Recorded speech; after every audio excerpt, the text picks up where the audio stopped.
with me because there's so many unanswered questions. They say they're out of leads after spending more than a month looking for this missing high school student. I definitely was hoping she was still alive and still out there and we could go save her. For those most affected by a homicide. I remember hearing my mom's cries in the background, and I couldn't sleep because not knowing what happened to Susana was killing me. The first 48 is just the beginning. I have not seen any sharp force injuries to the bones. There was no obvious cause of death. That's a huge deficit to have in a homicide investigation. Without that, it makes it tough. This is the story of the fight for justice. There just wasn't any evidence to show that he caused her death. In the weeks, months, and years. We are anxious because of the bomb that the defense attorney dropped. We are all anticipating what is he going to say. After. Gwinnett County 911. I need to make a report. My sister's been missing since yesterday. What's your sister's name? Susana Morales. I'll have an officer out to meet with you and your mom. Okay, thank you so much.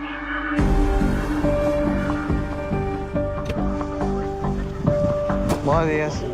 Mi hija ayer a las 6 de la tarde se fue de su amiga según y su teléfono está apagado.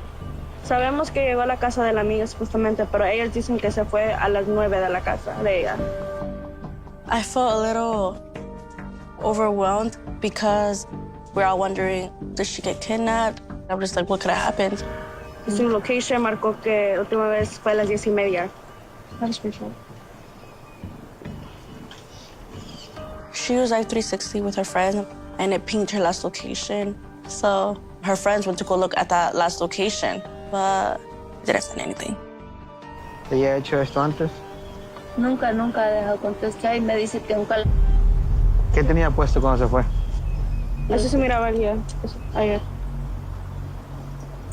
Sí, la mejor ropa que tengo. My mom, she felt it in her heart that something was wrong. Ahí le encargo mucho, por favor. Okay. Gracias. I was hoping that maybe she did run away and they would find her. For several weeks, Gwinnett County's Special Victims Unit attempts to retrace Susana's steps, interview her friends, and respond to alleged sightings of her, only to come up empty.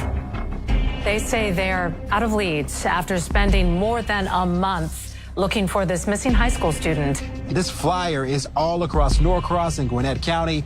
I felt like I couldn't stay still. I had to do something. If I would even sit down for a second, I would feel guilt. I had to make sure everybody knew her face to remind people that we're still looking for her.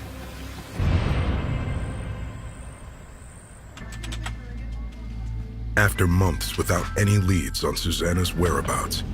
SVU's been working a missing juvenile case for going actually 6 months today. I was super drawn to this case, and I would always follow up and ask them what progress had been made. I kind of inserted myself into the case. I definitely was hoping she was still alive and we could go save her. 16-year-old Susana Morales lives in Norcross, Georgia, with her mother and 2 sisters. A junior at Meadow Creek High School and a member of the cheerleading team, Susana dreams of becoming a professional singer. July 26th, Susana was contacted by her mother and instructed to come home. She lived walking distance. Susana then begins traveling down Singleton Road, and she's captured on this camera. Her friend was tracking her through Life 360.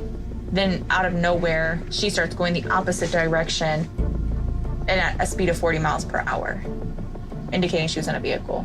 They drove for about 5 minutes, and then there was an alert sent to the friend's phone. It then sent off a crash alert, but there's no reports of a car accident there. So to me, that says her phone was tossed out of the vehicle. That's the only thing that made sense.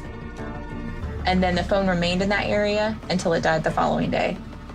After reviewing all the Life 360 alerts, I definitely knew in the back of my mind that there was going to be some kind of foul play.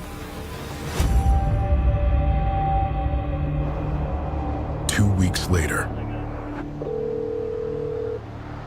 911, what's the location of the emergency? I was just out walking through the woods off the side of 316.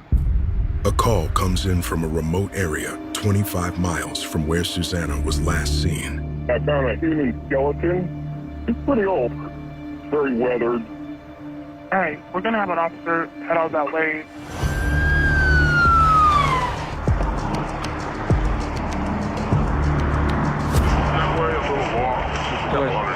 Show us.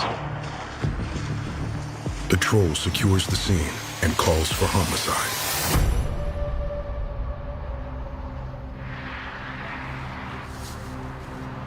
Look at there.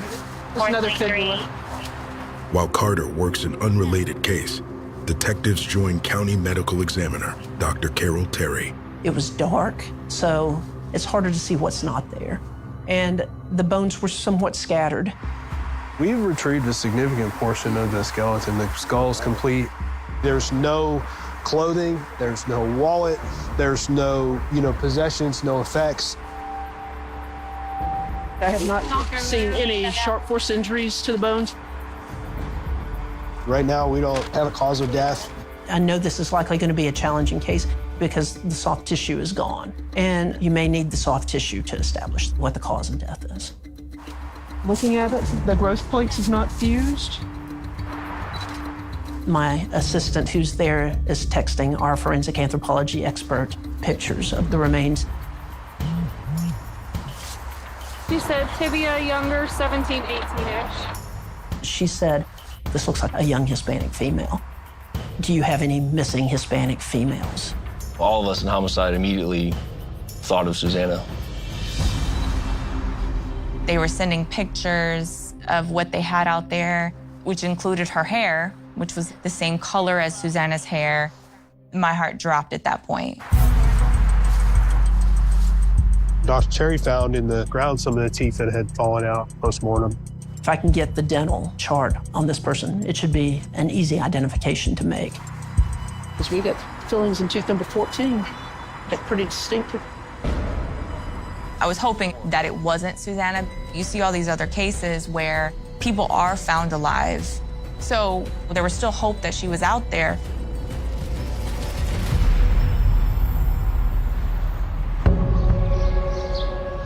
While the team waits for the dental remains to be identified. We're looking for bones the size of a thumbnail. We needed to do a line and grid search of that area for any clothing, identification, anything that could tell us who the remains belonged to.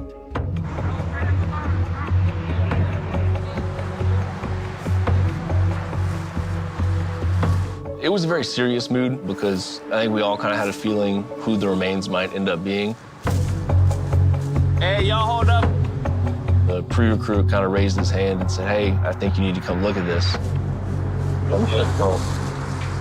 Recruit found a gun. Never in my wildest dreams would I thought we'd have found a gun laying in the woods, and I couldn't believe it.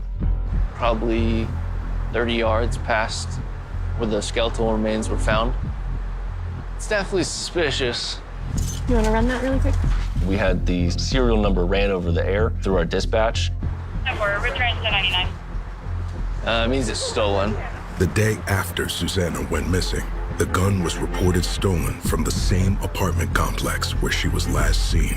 The likelihood of that being a coincidence just wasn't possible. As the search wraps up, Saw the vehicle driveway. Yeah. Carter arrives after getting an update about the gun. I got super excited because now I'm like, okay, we're getting somewhere. That's where the gun was actually found, is where that dead ends. I want to talk to the guy who reported it missing. The owner of that firearm was priority number one, to talk to them and see how their gun ended up in the woods out there. Back at headquarters, Miles Bryant, the guy who reported his gun stolen the day after Susanna went missing. He reported from his courtesy officer job at Westgate Village. Miles Bryant lives at the same complex where Susanna visited friends the night she went missing. He also works security there. Oh my gosh. Cop. This is crazy. At that moment, I thought, it's not something you run into every day.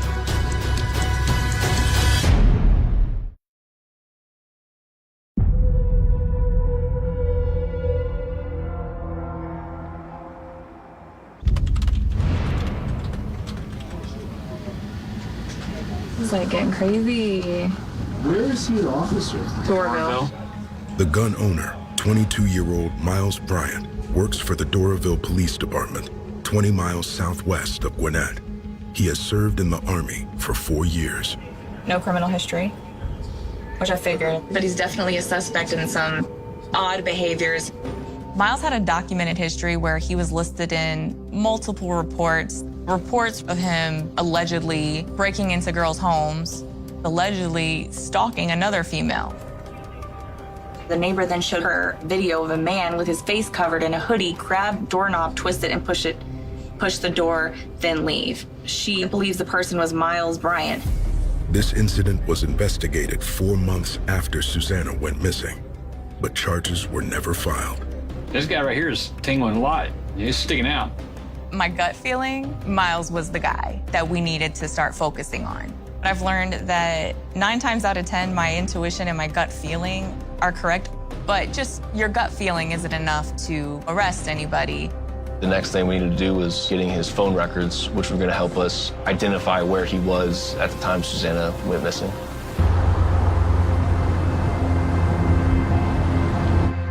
The next day, We obtained dental records for Susanna that were then provided to the medical examiner, and she confirmed that the remains were Susanna. Cause of death is going to be ruled undetermined because of the state of decomposition and lack of evidence. There was no obvious cause of death, which was kind of frustrating. That's a huge deficit to have in a homicide investigation. Without that, it's hard to reach the threshold of those murder warrants. Carter turns her focus to Susanna's family. Break the horrible news. Yo conocí a la detective Carter cuando llevó la noticia a la casa.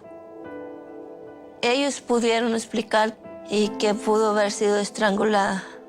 Es algo que me atormento, el sufrimiento de ella en esas horas, en esos minutos, ¿me entiende? ¿Por qué hicieron tanta maldad a mi niña que no hacía mal a nadie?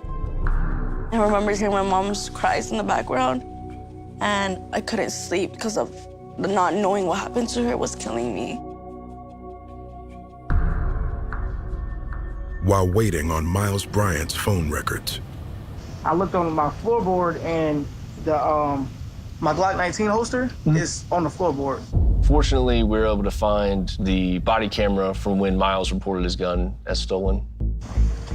I don't really care about, the detective stuff like that. I just want to get on UCIC at least some perp, get caught on the side of the road with it, So I got you. It was definitely odd because he mentioned not needing detectives to investigate. No cop is going to be okay with their gun missing unless you didn't want the police to go look for it. Definitely raised a lot of red flags that he was trying to hide something.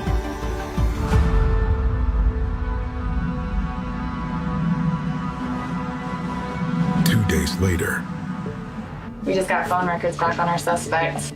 He is in the wood line at 1 a.m. Miles' cell phone records put him in the wooded area where Susanna was located.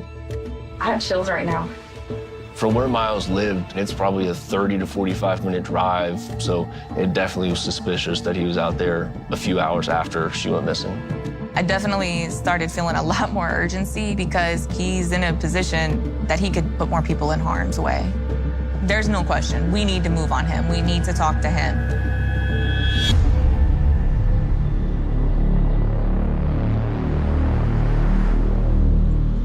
Three days later, I don't want to go reaching the front door.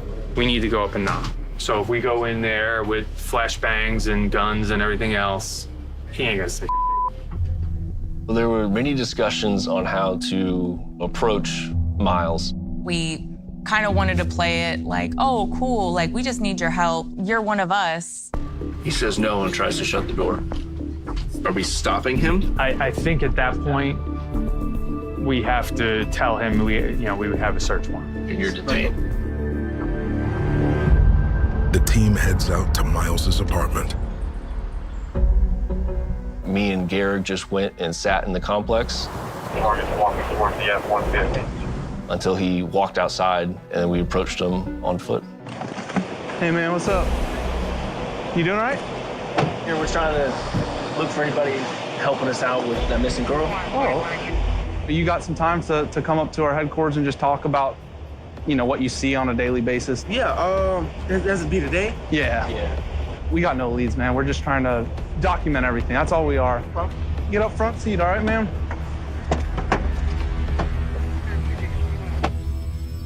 There was a lot riding on this interview. At that point in time, we didn't know if he took Susanna, how she died, why all this happened. We didn't know anything. If you need anything, just knock. Thanks. Since we didn't have a cause of death for her, and there wasn't enough evidence for probable cause at that time.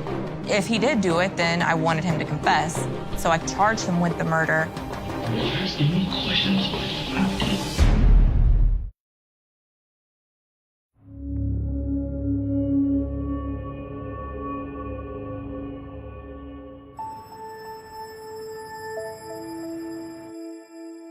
¿Qué día fue? Su día de cumpleaños. Día de las mamás. Este es mi cumpleaños.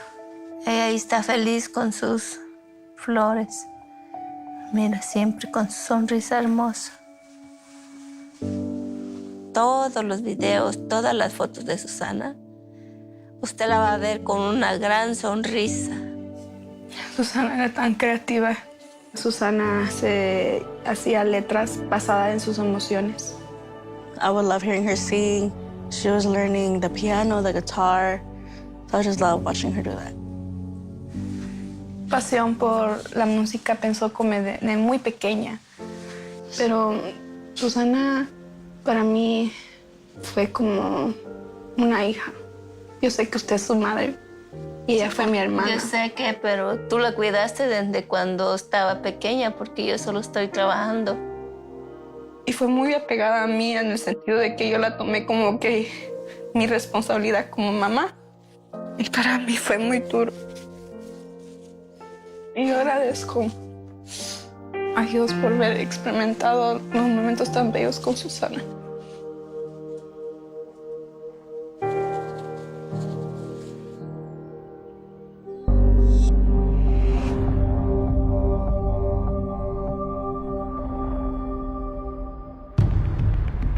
More than 6 months after Susanna went missing.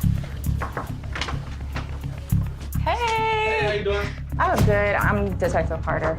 I'm lead on this. This was the first time I ever interrogated a police officer about a potential murder. So my goal was definitely to build rapport with him and make him comfortable. We were trying to keep him calm, not to tip him off that we're looking at him for this missing person and murder. So I've been getting a lot of for this case, so I gotta start working a little bit more. How long have you been with Doraville? About 2 years. Hell yeah. I think I'll come to Gwinnett, though. You should, because we need people. I didn't know if the strategy was gonna work with him, because he's also trained in interview techniques and strategies. So you said that you possibly went out like patrolling that night. Do you remember anything? Anything that stands out to you? Not really. At that time, no.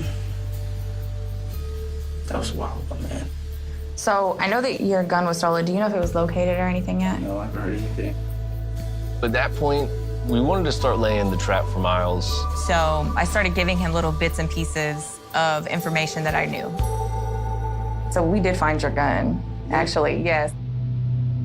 You watched the news, you know we found Susanna. But there was actually a gun found out there too. For real? Yeah, and it's the same serial number.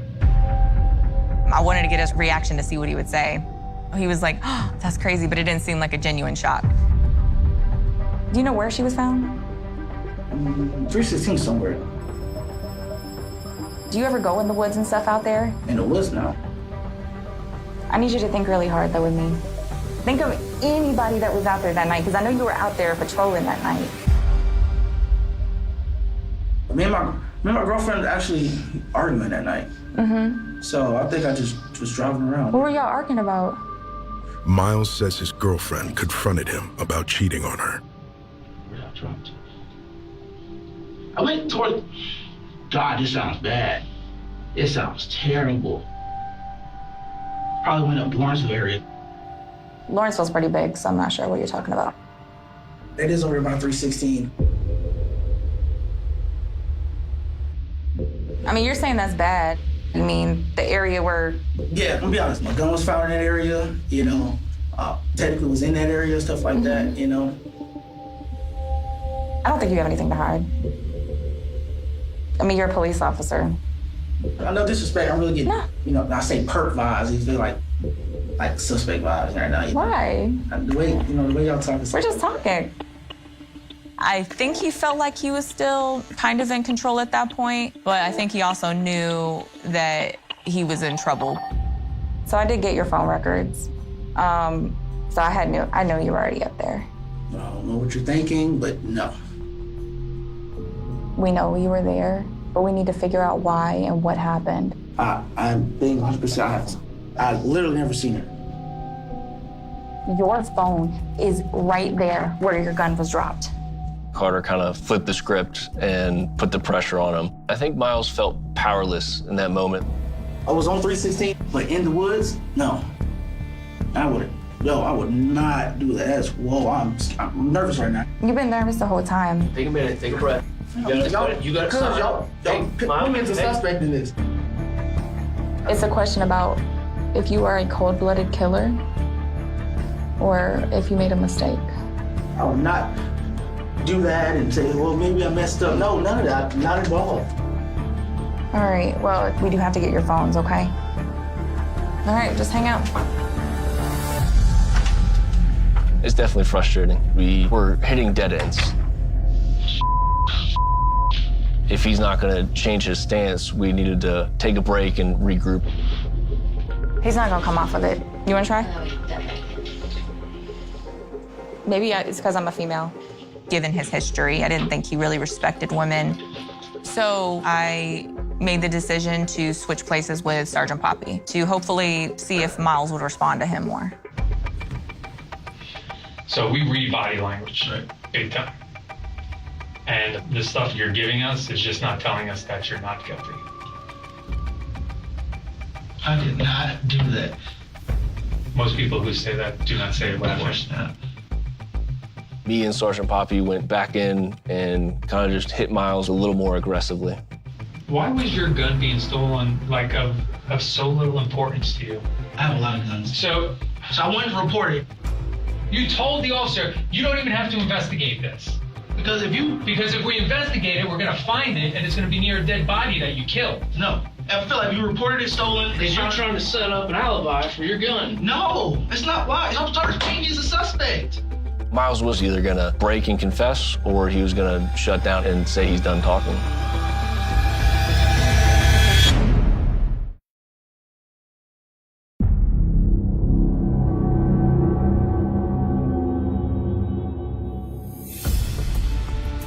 Hoping you were going to be a man and own up to whatever you did. You don't represent this badge at all.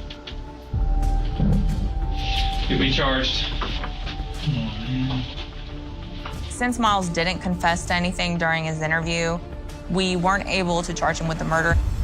But we knew he made a false report for his gun being stolen, and we knew that he was out there at the time that she was likely dropped there.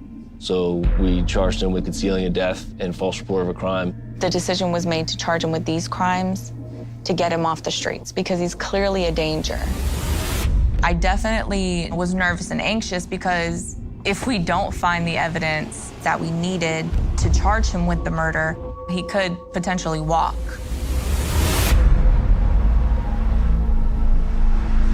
While Miles awaits a potential bond hearing to be released from jail. Holy, look how many steps he's taken in these 10-minute periods. What is that you're looking at? His activity sensors. Carter makes a discovery in the data downloaded from Miles's phone. It showed that he had taken a huge amount of steps within such a short period of time. At 1:20 a.m., he traveled 381 meters, 1:31, 140 meters, 1:41, 373 meters.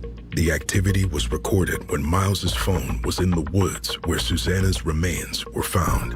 Miles's activity was a game changer because the amount of steps he was taking indicated somebody searching for something. I think he was trying to find his gun. Then, Here we go. We were able to get search history where we saw he was Googling things like, how long does it take a body to decompose? The internet search was made after Susanna disappeared. Bam, mic drop. Can I get my warrant now, please? After all the cell phone evidence, Carter was able to charge Miles with the murder of Susanna Morales.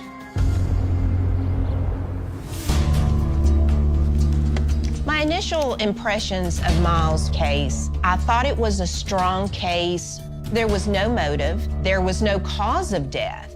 So we don't know how she died. There was zero evidence to go towards the murder case, in my opinion. That was going to be one of the largest defenses that we are going to have to overcome. Because we had no cause of death, how can you prove this was a murder? Could she have been stabbed? Sure. Could she have been shot and it didn't hit the bone? Sure. But I can't say absolutely, just by looking at these bones here, that this establishes a definitive cause of death, because it doesn't. Because we couldn't prove how this happened, we had to prove, why would he do this?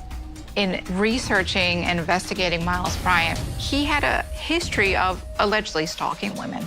So we charged him with malice murder, kidnapping, and criminal attempt to commit rape, that he intended to rape her. During their research, prosecutors discover evidence of alleged stalking or other suspicious behavior by Bryant towards multiple women. They submit the evidence to the judge, even though none of the cases led to charges. This case was based on circumstantial evidence. So we needed to present these alleged acts to the jury to show his motive and intent.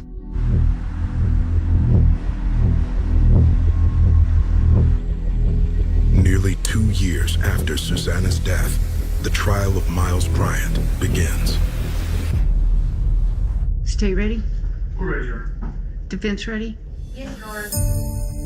La primera vez que lo vi, me sentí como que se calentó mi sangre. I couldn't even look at him. I didn't even want to see his face. I attended every day of the trial instead of just coming to testify. It was really, really important case to me. So wanted to make sure everything went right. Then, Ms. Drake, you said there was something to take up? Yes, Your Honor. right before opening statements, This Life 360 that the court has heard a lot about, I think it is error to bring that in, and I would ask that it be kept out at this time. This, to us, came out of nowhere. We had already had days of pretrial motions, and the defense attorney starts to try and keep out something that was essential to our case. These are screenshots of the Life 360 app that show Susanna's movements from that evening. This shows to us that Susanna was taken against her will and in a completely different direction from her home. The Life 360 is a form of hearsay through the photograph. The state was unable to produce business records from Life 360. Those have to be requested within 6 months. So the only way that they could get in anything would be through these individual photographs. Without that Life 360 evidence, our case would have been much harder to prove to a jury. That was the crux of the whole state's case. If we didn't have that evidence, we have no direction to go in.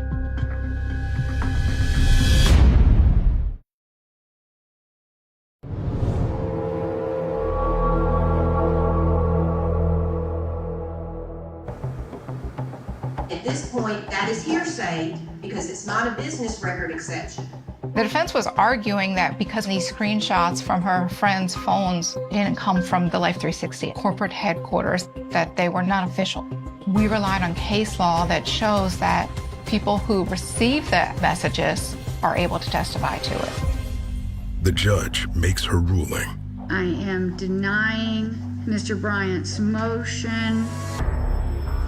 That moment was important to us because that Life 360 evidence was essential. Does the state wish to make an opening statement? He was supposed to serve and protect. Instead, he abused.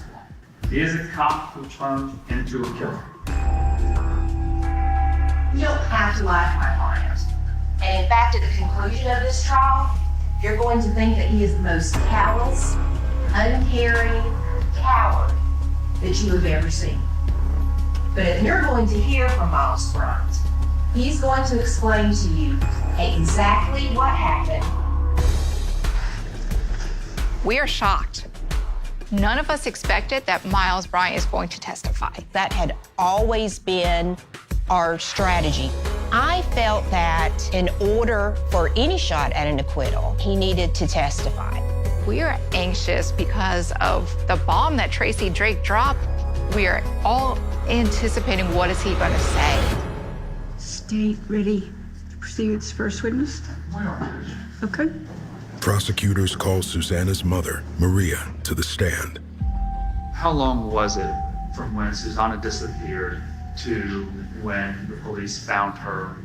Casi 7 meses. Almost 7 months. What went through your mind at that moment when you heard? Yo la esperaba. I was waiting for her. Y la sigo esperando. And I'm still waiting for her. My heart really broke for her. You could feel her pain. I cannot fathom what she went through all those months. Did you ever know that she would smoke marijuana? Sí. Yes. And did you ever hear Susanna tell you that she did anything else other than marijuana? No.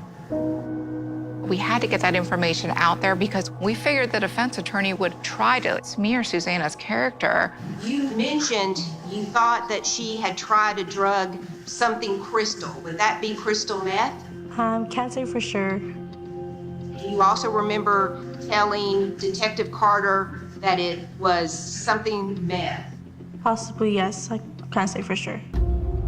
The fact that there had been some drug use by the victim was very important to our case. The idea that perhaps she had overdosed was a very big defense and a very real possibility. The state summons the first of multiple women who alleged suspicious behavior by Bryant, Susanna's high school friend who was with her the night she went missing. The friend lived in the same apartment complex as Miles. Had you ever had any personal interactions with the defendant before Susanna disappeared? Yes. And can you tell us what those are? We were there at the pool and he came with his backpack and he had a drink with him and he had little shot cups and he had edibles and stuff. And he asked how old I was, and then when I told him my age, he still wanted to talk to me but didn't talk to me because of my age, but he still offered the edibles. And Susanna was with you? Yes. During those? Yes. We thought it was important for jurors to see why would he target Susanna? Why would he pick her up? Well, he had done these type of things before. Yes, it looks horrible that he's approaching minors and offering them drugs. However, it does establish that Susanna knew who he was, and it does emphasize that possibly she had a bad reaction to a drug or overdosed. Day 3 of the trial. Prosecutors call a former classmate of Miles to the stand. What do you have Mr. Bryant saved in as your phone? Miles the stalker with an axe and a hole. Did you put that in there? I sure did. Ring doorbell cameras from her neighbors shows Miles Bryant trying to break into this young woman's apartment over and over again. What did you see when you looked through the peephole? He started knocking on the door, and then as I backed away, he started kicking on it harder. I grabbed my gun and I peeked through the peephole. I cocked the gun back and he had his pointed at the door as well. Did you end up speaking to law enforcement? I don't think they sent a unit. They called my phone, but nobody ever came. Her belief was that because he was a police officer, she was ignored.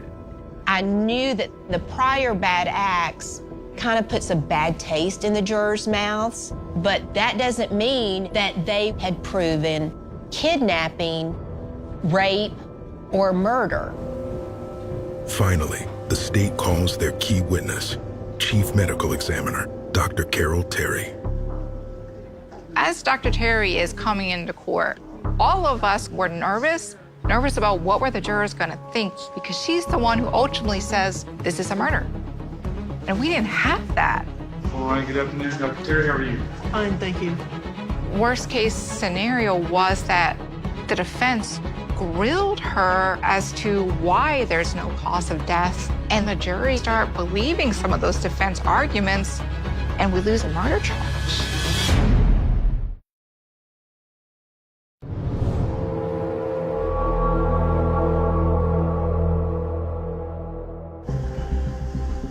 Dr. Terry, were you able to make any conclusions in your report? Yes, these circumstances are very suspicious for homicidal violence, but I can't prove it because of the condition of the remains. We anticipated the most questions from the defense to Dr. Terry. How do we know what happened to Susanna? All of this is speculation. All of this is circumstantial evidence. But then, Dr. Terry, thank you so much, and Ms. Drake has some questions for you. Actually, I'm leaving this to Mr. Dobbins. Okay, Mr. Dobbins. You did such a good job, I don't have any questions. We didn't need to ask her any questions. Dr. Terry was unable to say, this is the manner in which she died. So there was really no evidence to disprove that it wasn't an overdose in this case. the state calls their final witness. Good morning, Detective Carter. Good morning.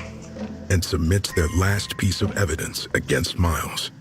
Miles Bryant was dispatched to a residence regarding a missing juvenile. While on scene, the juvenile returns home. Something was happening to you. We're doing a rape or a missing person, then we find your body out there in the woods. Then what? In the video, he says these striking words, things that we don't expect police officers to say to kids. People are my size, big, and just come snatch you up. You can scream, you can shout all you want. They're gonna throw you in the back of the van and go take you, and your parents will never see you again. This happens just months before Susanna is reporting missing. Miles Bryant is here snitching on himself, talking about all things that preview the awful, horrendous acts he committed on Susanna. It's frightening. It was a blow to the case, and that's why he needed to testify. Swear you in? Do you swear or affirm that testimony you're about to give in this case is the truth, the whole truth, and nothing but the truth? I did fear that he would come as a juror, that he had nothing to do with it. But more than anything, we wanted to know the truth about what happened. Do you understand that no one can make or compel you to testify? Yes, ma'am. Do you understand that you have the right to not testify if you do not want to? Yes, ma'am. Do you personally, Miles Bryant, want to testify or not? No, ma'am. I felt it was necessary, but obviously it's his right to not testify. All right, y'all may be seated. I believe he just got a little bit worried that he would say the wrong thing trying to explain himself. That was a huge letdown for the family because those answers, they'll never get.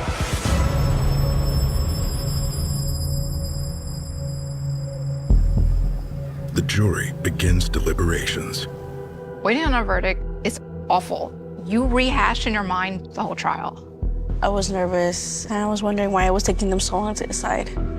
I did not think that they proved beyond a reasonable doubt that he himself caused her death. Perhaps she had overdosed, and Mr. Bryant simply freaked out and made a very bad decision to dispose of her body. Has the jury reached a verdict? Okay, if you'll hand it to my bailiff.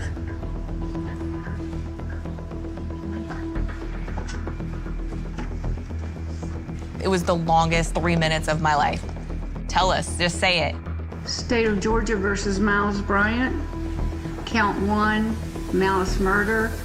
We, the jury, found the defendant guilty.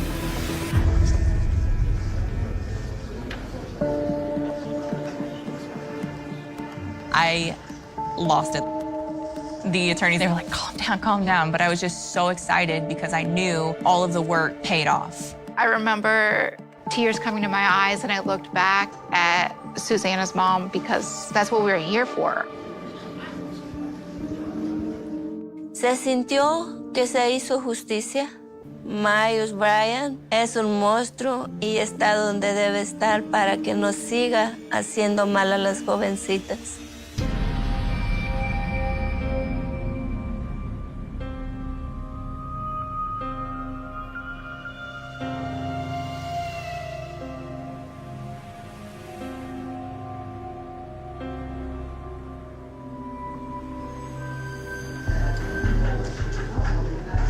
This case is always gonna stick with me because there's so many unanswered questions. He should have been stopped a long time ago, and he should have never had the ability to do this to her.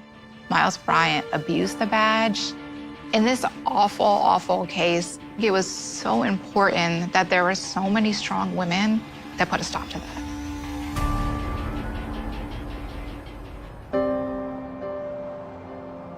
More than 3 years after she was killed, Susanna's family visits her memorial.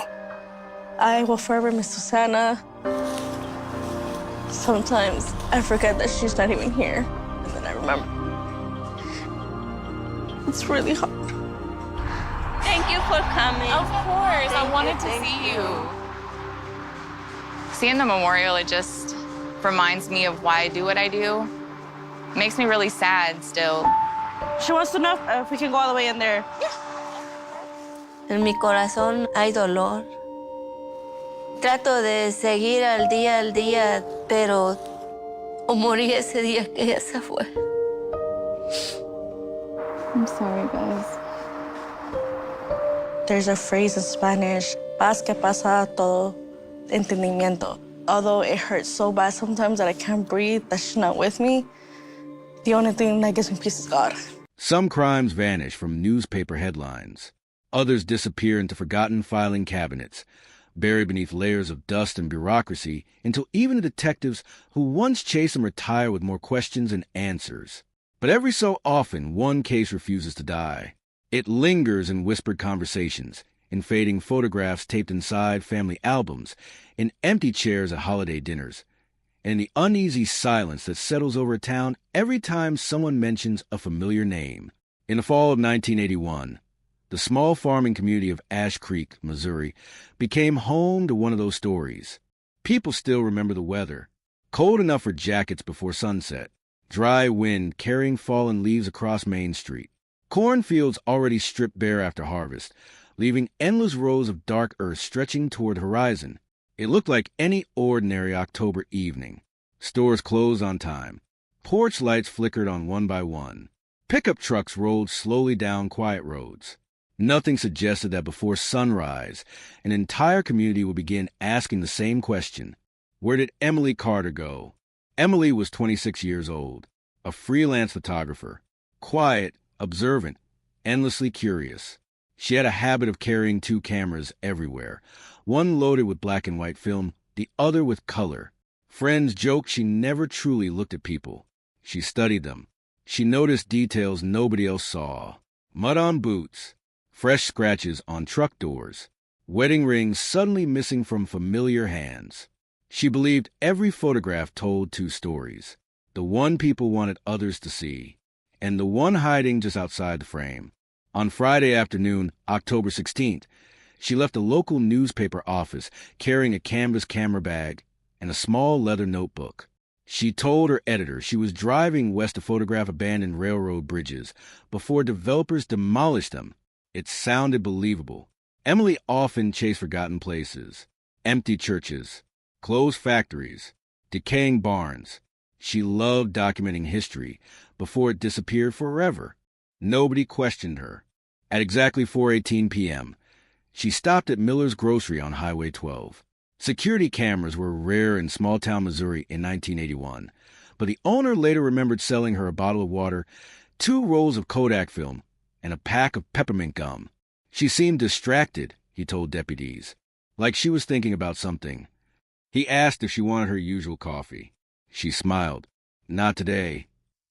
Those were the last confirmed words anyone heard from Emily Carter. Her blue Chevrolet pickup was spotted leaving town 20 minutes later. Then, nothing. When Emily failed to return home that night, her younger brother Daniel assumed she had driven to Kansas City for another photography assignment. It wasn't unusual. She often worked unpredictable hours. But by Saturday afternoon, concern replaced patience. Her apartment remained untouched. The curtains were still open. Her cat had no food. The answer machine blinked with 3 unheard messages. By sunset, Daniel walked into the Ash Creek Sheriff's Office and reported his sister missing. Deputies launched what they believed would be a routine search. A woman disappears. Vehicle breakdown. Flat tire. Maybe she spent the night with friends. Cases like this usually resolve within 24 hours. This one never did. Search teams combed gravel roads. Volunteer firefighters searched creeks. Neighbors rode horseback through miles of farmland. Helicopters circled patches of forest. Nothing. No truck. No camera. No clothing. No footprints. No sign that Emily Carter had existed beyond Friday afternoon. The only clue arrived 48 hours later. A state highway worker noticed tire tracks leading toward an abandoned railway service road 5 miles outside town. Hidden beneath overgrown brush sat Emily's blue pickup. The truck was locked. The keys were gone. Her purse remained on the passenger seat. Inside were $37 in cash. Her driver's license. A folded road map. Nothing appeared stolen. Nothing looked disturbed. Detectives searched every inch of the vehicle. No blood. No signs of violence. No broken glass. No fingerprints except Emily's, and several partial prints too smudged for identification. The cameras were missing. So was a leather notebook. Those 2 missing items immediately caught investigators' attention. If Emily simply walked away, why take only the cameras? If someone abducted her, why leave everything else? The questions multiplied faster than the answers. Reporters arrived by Monday morning. Television crews parked outside the sheriff's office. Newspapers across Missouri printed nearly identical headlines. Local photographer vanishes without a trace. Residents locked doors they had never bothered locking before. Parents stopped children from riding bicycles after dark. Rumors spread faster than facts. Some believed Emily discovered illegal drug activity near the abandoned railway. Others whispered about escaped prisoners. Truck drivers passing through town claimed to have seen strange lights near the old rail bridge. None of it could be proven. Detective Harold Mason was assigned as lead investigator. 48 years old, 12 years with the sheriff department, known for patience more than brilliance. He interviewed everyone: family, friends, co-workers, former classmates, even people who barely knew Emily. One interview stood out immediately. Her editor admitted Emily had recently become obsessed with an old local story. Not a murder, not a disappearance.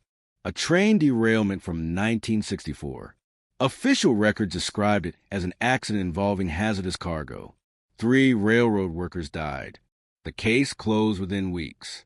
Emily believed the official version made no sense. She had spent months requesting archive documents, photographing forgotten rail lines, interviewing retired railroad employees.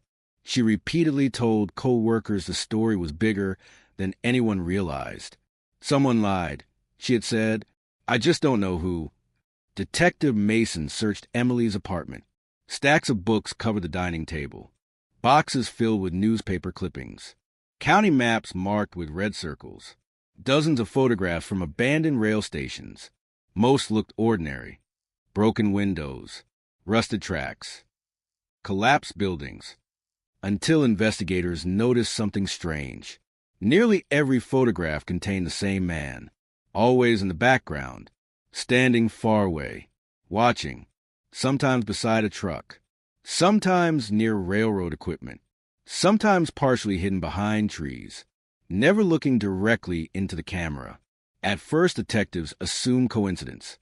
Then they counted 17 separate photographs, 17 different locations, the same unidentified man. Nobody recognized him. Not co-workers. Not neighbors. Not Emily's family. The figure became known inside the investigation as the Shadow Man. Artists created sketches. Newspapers published them. Tips flooded the sheriff's office. Every lead collapsed. Wrong identity. False sightings. Hoaxes. Months turned into years. Emily Carter remained missing. The shadow man remained nameless. By 1984, the investigation had consumed thousands of hours and hundreds of interviews. The sheriff's office officially classified Emily's disappearance as a probable homicide despite never finding a body. Evidence boxes filled an entire storage room. Cassette interviews, photographs, maps, handwritten notes. Every detective believed the answer was somewhere inside those files. Nobody could find it. Life moved on. Businesses changed owners. Children became adults. New sheriffs were elected. Detective Harold Mason retired, carrying Emily's case home in his thoughts every night. He once told his wife there were only 2 investigations that truly haunted him. One involved a child. The other involved a photographer who disappeared without leaving behind a single drop of blood. As the years passed, Ash Creek stopped talking openly about Emily Carter. Not because people forgot, because remembering hurt. Her parents died without answers. Daniel continued placing fresh flowers beneath her high school graduation photograph every October. The abandoned railway slowly disappeared beneath vines and weeds. Evidence gathered dust inside climate-controlled storage. Technology changed. Investigators changed. Generations changed. The case became another cold file. One more unsolved mystery. One more name printed on lists of Missouri's forgotten disappearances. Until 43 years later, an old cassette tape surfaced inside the attic of a house scheduled for demolition. A tape nobody knew existed. A tape carrying a voice investigators had spent decades trying to hear.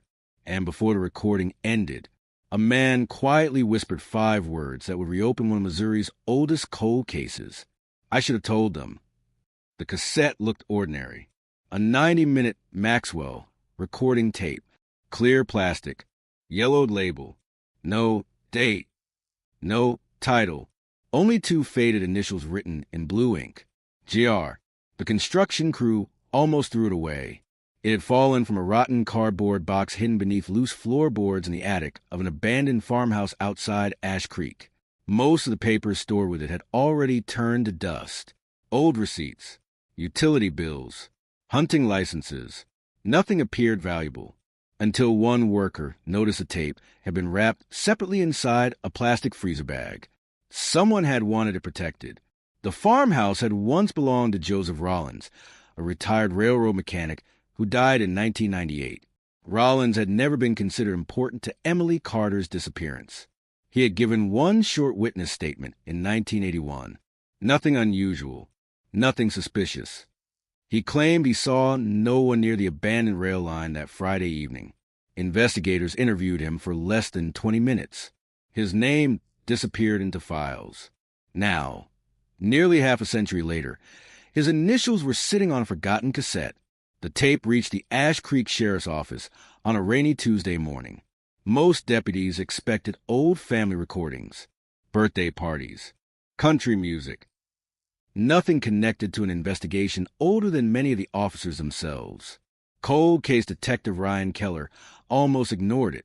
41 years old, former homicide investigator, known for reopening impossible cases.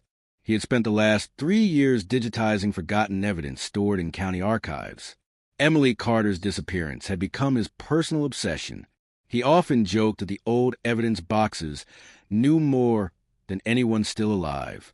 When the evidence technician placed the cassette on his desk, Keller stared at it for several seconds. Something felt wrong. People rarely protect meaningless recordings inside waterproof bags beneath floorboards. He requested immediate audio restoration. The tape had deteriorated. The first attempt produced nothing but static. Engineers cleaned it, repaired damaged magnetic sections, digitized every second. Finally, a voice emerged, an elderly man, breathing heavily, speaking slowly. There was no introduction, no explanation, only silence for nearly 30 seconds. Then, I don't know who's going to hear this.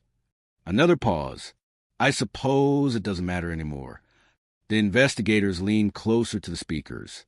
It started with the photographs. Detective Keller froze. Nobody outside the original investigators knew photographs were missing from Emily Carter's truck. That information had never been released publicly. The old man's voice continued. She wasn't supposed to take pictures that day. Inside the room, nobody moved. Every detective understood immediately. Whoever recorded this tape knew details only someone connected to the case could know. The recording lasted almost 54 minutes. Most of it sounded like a man struggling against decades of guilt. Names surfaced. Places. Half-finished memories. Several times he began crying before continuing. He repeatedly apologized. Not to investigators. Not to Emily's family. To Emily herself. Then came the sentence that changed everything. I saw what happened. Silence filled the conference room. Every person listening instinctively looked at someone else, almost checking whether they had heard the words correctly. 43 years, thousands of interviews, hundreds of false leads, and suddenly, a forgotten witness. Joseph Rollins described leaving the old switching yard shortly after sunset on October 16, 1981. He had stayed late repairing equipment for a freight company. As he drove toward Highway 12, he noticed Emily's blue pickup parked beside the abandoned rail bridge. She was taking photographs. She wasn't alone. There were 3 men. 3. Not 1. Not 2. 3. Rollins admitted fear stopped him from getting closer. He recognized one of them immediately. Someone respected. Someone powerful.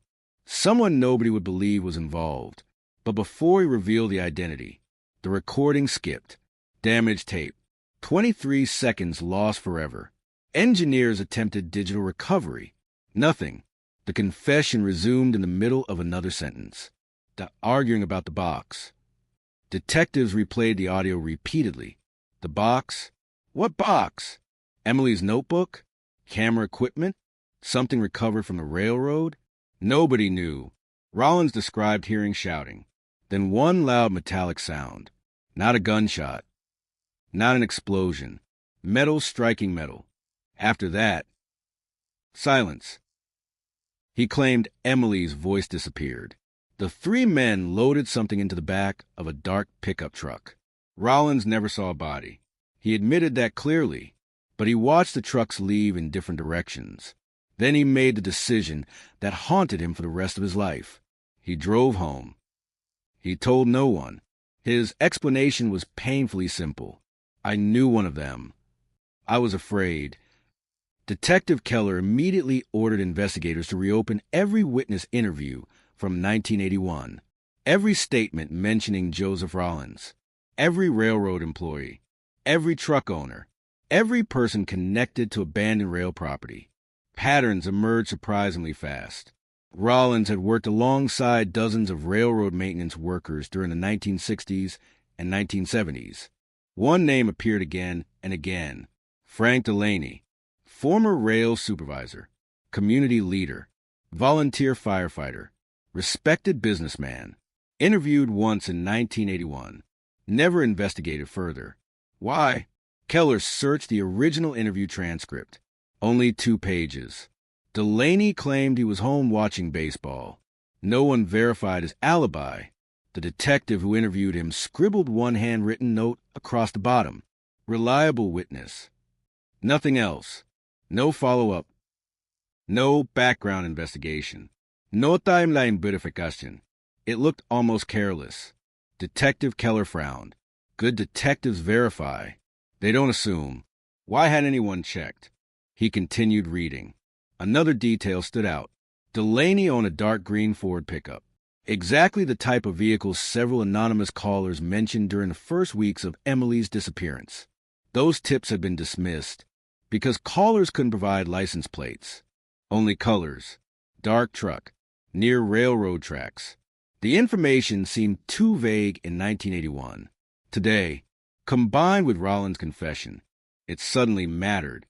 Investigators obtained search warrants for archived county records, insurance documents, vehicle registrations, property deeds.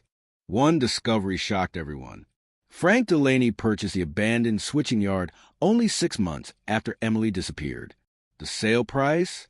$1. Official paperwork described the land as environmentally worthless.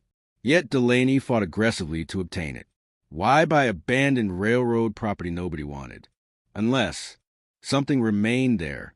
Ground-penetrating radar teams arrived 2 days later. The old switching yard looked forgotten. Trees pushed through cracked concrete. Rusted rails disappeared beneath decades of weeds. Nothing suggested history, still slept beneath the soil. The radar operator completed the first scan, then stopped walking. He requested another pass. Same result. Not natural. 3 large underground anomalies. Rectangular. Roughly 6 feet long. Approximately 4 feet deep. Detective Keller stared silently at the monitor. Nobody spoke. No one wanted to be the first. Search warrants became excavation orders within hours. Television helicopters returned to Ash Creek for the first time in decades. Reporters lined country roads again. Residents watched from behind police tape. Older faces recognized the location immediately. Younger generations asked parents why everyone suddenly looked frightened. Because the past had returned, exactly where it had been left. The first excavation uncovered nothing but old railroad ties. The second revealed broken machinery buried during demolition. Hope faded quickly. Then the third trench reached nearly 5 feet below ground. One forensic archaeologist suddenly raised his hand. Everyone stopped digging. A weathered wooden crate emerged slowly from the earth. Its lid had collapsed long ago. Inside lay dozens of rusted metal containers, film canisters, hundreds of them, Kodak, Fujifilm, Agfa, some crushed, some intact. Detectives exchanged confused looks. Why bury photographs? Forensic technicians carefully collected every roll. Most had decomposed beyond recovery, but a handful appeared remarkably well preserved. Enough, perhaps, to develop if Emily Carter had taken photographs before she disappeared. The truth might still be hiding inside undeveloped film. 43 years underground, waiting for someone brave enough to look. The discovery of the buried film canister spread across Missouri before sunset. Every major television station interrupted regular programming. 1981 cold case reopened. Hidden evidence found after 43 years. Investigators believe lost photographs may solve disappearance. For the people of Ash Creek, it felt as if time had folded back on itself. The same reporters stood outside the courthouse. The same questions echoed through quiet neighborhoods. The same fear returned. Only now, many of the people who had been young adults in 1981 were grandparents, and some of them looked terrified. Detective Ryan Keller noticed it immediately. The older residents were not simply curious. They were nervous. Some refused interviews. Others suddenly remembered appointments and hurried away when cameras appeared. One elderly man closed the curtains of his home the moment a police cruiser stopped nearby. Another woman who had ignored investigators for decades called the sheriff's office before midnight. She refused to identify herself. Her voice shook. You dug in the wrong place. The dispatcher asked for her name. The line went dead. The call lasted only 22 seconds. But Keller replayed it repeatedly. Not because of what she said, because of what he heard behind her voice. A train horn. Long, deep, close.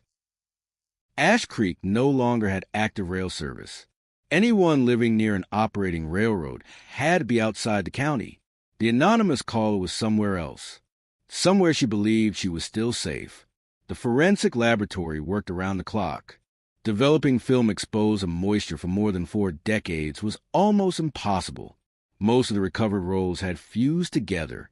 Chemical damage had destroyed entire frames. Experts warned investigators not to expect miracles. Then the first image appeared. Blurry. Scratched. Barely recognizable. An abandoned rail crossing. Nothing unusual. The second photograph showed rusted equipment. The third. An empty gravel road. Disappointment spread through the room. Perhaps the buried film had nothing to do with Emily. Perhaps someone had simply hidden old railroad photographs underground. Then technicians opened another canister. Frame number 4 slowly emerged inside the developing solution. Everyone leaned closer. A pickup truck, dark green, parked beside the abandoned switching yard. The image was grainy, but the license plate remained partially visible. Detective Keller immediately requested digital enhancement. Minutes later, enough numbers became readable to search state registration records. The plate belonged to one vehicle, registered in October 1981. Owner, Frank Delaney. Nobody spoke. The room became silent, except for the humming of laboratory equipment. The truck matched Joseph Rollins' confession. It matched forgotten witness tips. And now, it appeared inside a photograph buried beneath the switching yard. But the next image changed everything. Emily had been standing farther away, using a telephoto lens. She captured 3 men unloading a large wooden crate from the back of Delaney's truck. One of them was unmistakable, Frank Delaney. The second remained partially hidden, only his profile visible. The third man was wearing a sheriff's department jacket. Detective Keller felt his stomach tighten. He enlarged the photograph. The face remained too damaged to identify, but the uniform patch was clear. Someone inside law enforcement had been at the switching yard the night Emily disappeared. Someone who had never admitted being there. Investigators rushed toward archive personnel files. In 1981, Ash Creek Sheriff's Office employed only 11 sworn deputies. 1 had died. 3 had retired. Several still lived nearby. Every surviving deputy received an unexpected visit before dawn. Most cooperated immediately. Some appeared genuinely shocked. One man, former Deputy Carl Henson, seemed different, 78 years old, living alone outside Jefferson County. When Keller placed a developed photograph on his kitchen table, Henson stared at it for nearly a minute, then quietly pushed it away. I told Harold not to bury this. Detective Keller looked up. What did you say? Henson sighed deeply. I wasn't talking about the crate. He closed his eyes. I meant the investigation. Those words hit harder than any confession, because they suggested something investigators had never imagined. The case had not simply gone cold. Someone had allowed it to. Henson admitted there had been disagreements inside the sheriff's office in 1981. Detective Harold Mason believed influential local businessmen were withholding information. The sheriff disagreed. Political pressure increased. County elections approached. Nobody wanted headlines accusing respected citizens of murder without undeniable proof. Evidence requests slowed. Search warrants disappeared. Witness interviews stopped. Eventually, the investigation quietly lost momentum, not because detectives stopped caring, because someone higher up decided it was time. Detective Keller listened without interrupting. Every answer produced 2 new questions. Then Henson mentioned something no report had ever recorded. There was another photographer. Another photographer? Emily had gone alone.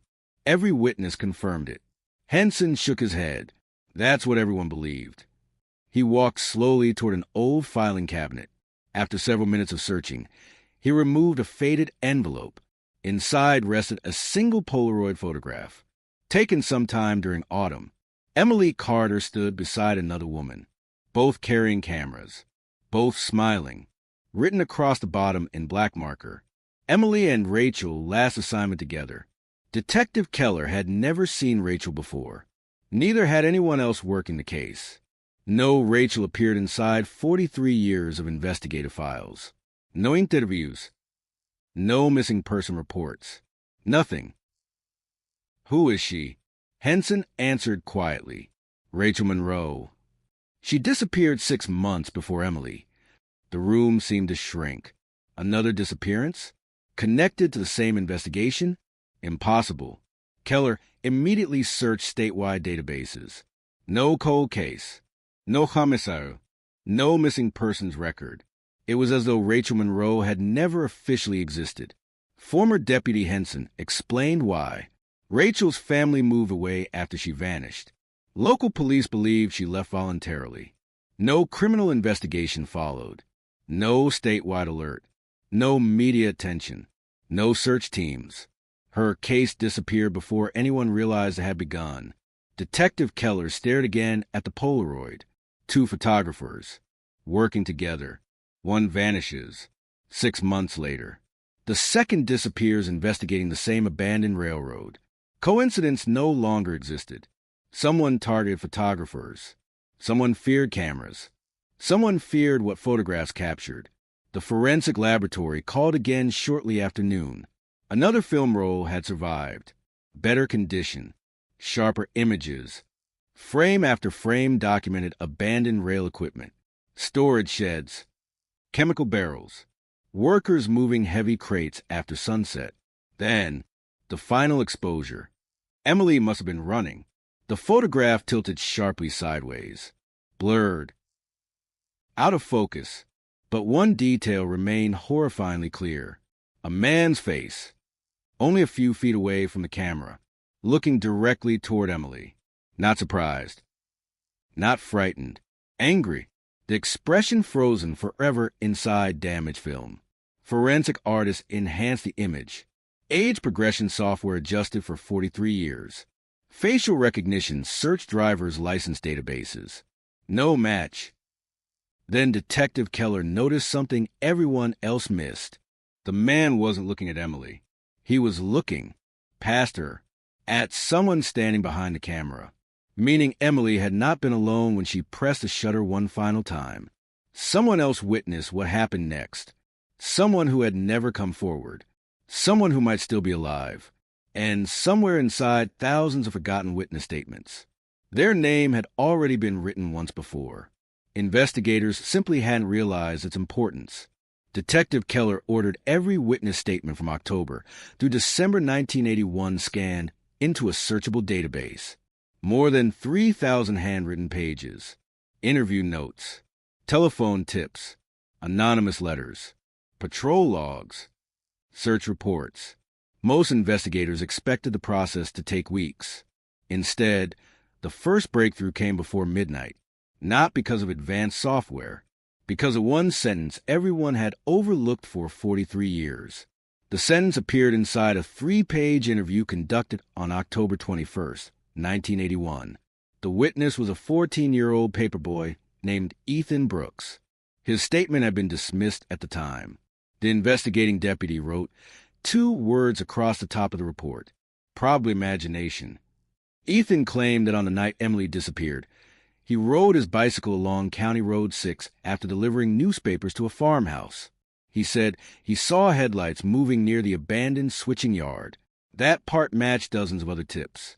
But buried near the bottom of the report was a detail no one had followed up on. There was a lady standing by the fence. She had a camera, too.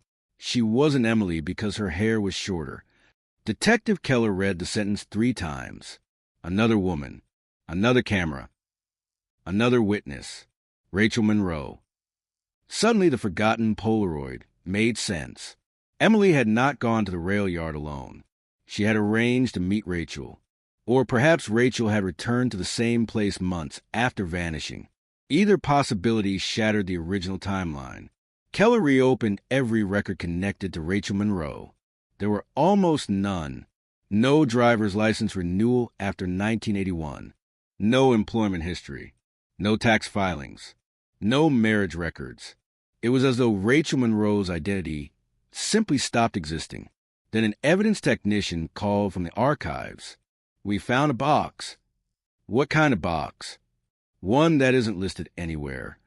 Deep inside the county evidence warehouse, behind shelving that hadn't been moved in decades, workers discovered a small cardboard carton covered in dust. No inventory-tag. No chain of custody paperwork. Only a handwritten label. Monroe. Inside were 11 items. A broken Nikon camera. 2 undeveloped rolls of film. A leather wallet. A silver bracelet, several contact sheets, and a cassette tape. Another cassette. Detective Keller stared at it in disbelief. 2 forgotten recordings. 2 photographers. 2 disappearances. The odds were becoming impossible to ignore. Unlike Joseph Rollins' confession, this tape carried a date. April 9th, 1981. More than 6 months before Emily vanished. The laboratory restored the recording immediately. The voice belonged to Rachel Monroe, young, confident, breathing hard, as if walking while speaking. If anyone finds this, Keller felt a chill. The words echoed almost perfectly. Joseph Rollins had begun his confession the same way. Rachel continued, I think someone knows I'm following them. Wind rushed across the microphone. Metal clanged somewhere nearby. A train horn sounded in the distance. She was at the railroad. I photographed something today. Her breathing quickened. They weren't loading freight. They were moving files. Files? Investigators exchanged confused looks. Rachel described wooden crates filled not with cargo, but with boxes of documents, old ledgers, maps, personnel records. She believed someone was secretly removing company archives from abandoned railroad buildings. Why? She didn't know, but she planned to return the next evening. Then she said something that froze the room. I saw Sheriff Collins. Silence. Sheriff Walter Collins, the elected sheriff in 1981, the man who supervised Emily's investigation, the man who insisted there was no evidence of foul play. Rachel claimed Collins was speaking with Frank Delaney near the switching yard after dark. Neither man noticed her. She managed to photograph them. The tape ended abruptly. No goodbye. No explanation. Just a sound of hurried footsteps. Then static. Detective Keller immediately searched the recovered contact sheets found in Rachel's evidence box. Most were damaged. A few images remained visible. Abandoned rail buildings, storage sheds, rusted locomotives. Then one frame caught everyone's attention. Frank Delaney, standing beside Sheriff Walter Collins. The photograph was unmistakable. The date stamped along the edge read, APR ordiniden 141. 6 months before Emily disappeared. 6 months before anyone realized something terrible was happening. Keller leaned back in his chair. This was never just a missing persons case. Nobody argued, because the evidence now suggested something much larger. Rachel photographed Collins and Delaney. Rachel disappeared. Emily investigated Rachel. Emily disappeared. Joseph Rollins witnessed something at the switching yard. He remained silent, then confessed decades later. Every path returned to the same handful of names. But there was still one missing piece. The hidden confession. The title investigators had given the reopened case. Joseph Rollins admitted witnessing the confrontation, but he never identified the third man. The damaged section of tape had erased the name forever, unless someone else had preserved it. Forensic audio specialists examined the destroyed 23 seconds again, not to recover voices that had already failed. Instead, they analyzed background frequencies, hidden sounds, echoes. One technician noticed something unusual. Another voice overlapped beneath Rollins, almost impossible to hear. Female, very faint. They isolated the frequencies, cleaned the recording, amplified the signal. A whisper slowly emerged. Only 4 words. Walter, don't do this. Walter, not a coincidence. Sheriff Walter Collins. The room fell silent. Detective Keller closed his notebook. 43 years. And now, for the first time, the investigation had crossed a line. The evidence was no longer pointing toward rumor. It was pointing toward the highest-ranking law enforcement officer in Ash Creek during 1981. A sheriff, a respected public official, a man buried with full honors 15 years earlier. Someone who could never be questioned. Someone whose reputation had survived untouched. Until now, outside the courthouse, reporters continued broadcasting live. They knew nothing about Rachel's tape, nothing about Sheriff Collins, nothing about the photographs. But the atmosphere in Ash Creek had changed. People sensed something enormous was unfolding. That evening, as detectives prepared search warrants for Collins' surviving business records, dispatch received another anonymous phone call. The same female voice. Calm this time. No fear. Only urgency. You've opened the wrong grave. Detective Keller grabbed the receiver. Who is this? A long pause. Then the woman whispered one final sentence. "You still haven't found Emily." The line went dead. Caller identification traced a signal to a payphone nearly 200 miles away. By the time state police arrived, the booth was empty, but taped beneath the receiver was a small brown envelope. Inside was a single photograph, black and white, taken in October 1981. It showed Emily Carter, alive, looking directly into the camera, and standing beside a woman investigators had believed disappeared 6 months earlier, Rachel Monroe. Both women were smiling. Neither looked frightened. On the back of the photograph, someone had written a message in neat block letters. They were together longer than you think. The photograph changed everything. For 43 years, investigators believed Emily Carter disappeared alone. A young photographer chasing a forgotten story. A woman who drove toward an abandoned railway and never returned. But the photograph sitting inside the brown envelope destroyed that assumption completely. Emily was not alone. She had a partner. A person who had been erased from the investigation. Rachel Monroe. The woman whose disappearance came first. The woman whose name appeared only once in official records before vanishing into nothing. Detective Ryan Keller stared at the image for nearly 10 minutes. 2 women standing beside the abandoned switching yard. Emily holding her camera. Rachel standing beside her, both looking directly toward whoever took the photograph. The image was not rushed, not accidental. Someone had intentionally captured that moment. Someone who was close enough to know them. Someone who wanted them remembered. The back of the photograph contained only one sentence. They were together longer than you think. Keller knew immediately. This was not a message from someone trying to solve the case. It was a message from someone who had been waiting for investigators to finally catch up. The photograph was rushed to the forensic laboratory. The first question was simple. When was it taken? The answer came back within hours. October 15, 1981. 1 day before Emily disappeared. 1 day before her truck was found abandoned. 1 day before the investigation officially began. That meant Emily and Rachel were together at the center of the mystery, less than 24 hours before everything changed. The next question was harder. Who took the photograph? The image contained a faint reflection in the chrome surface of Emily's truck. A human shape. Someone standing behind the camera. Technicians enhanced the reflection. The result was unclear, but one detail appeared. A sheriff's badge. Not the full uniform. Not a clear face. Just enough metal reflection to confirm what investigators already feared. Someone connected to law enforcement had been there. Detective Keller requested every personnel record from the Ash Creek Sheriff's Office in 1981. The names were familiar. Deputies, clerks, dispatch operators. But one name stood apart. Sheriff Walter Collins. The man who controlled the department. The man who oversaw the first investigation. The man who publicly stated, "We have no evidence suggesting criminal involvement." A statement he gave only 3 days after Emily disappeared, before the vehicle was fully processed, before every witness was interviewed, before every search was complete. At the time, nobody questioned it. Now, everyone did. The reopened investigation focused on Collins' final years. He died in 2006. Heart failure. 79 years old.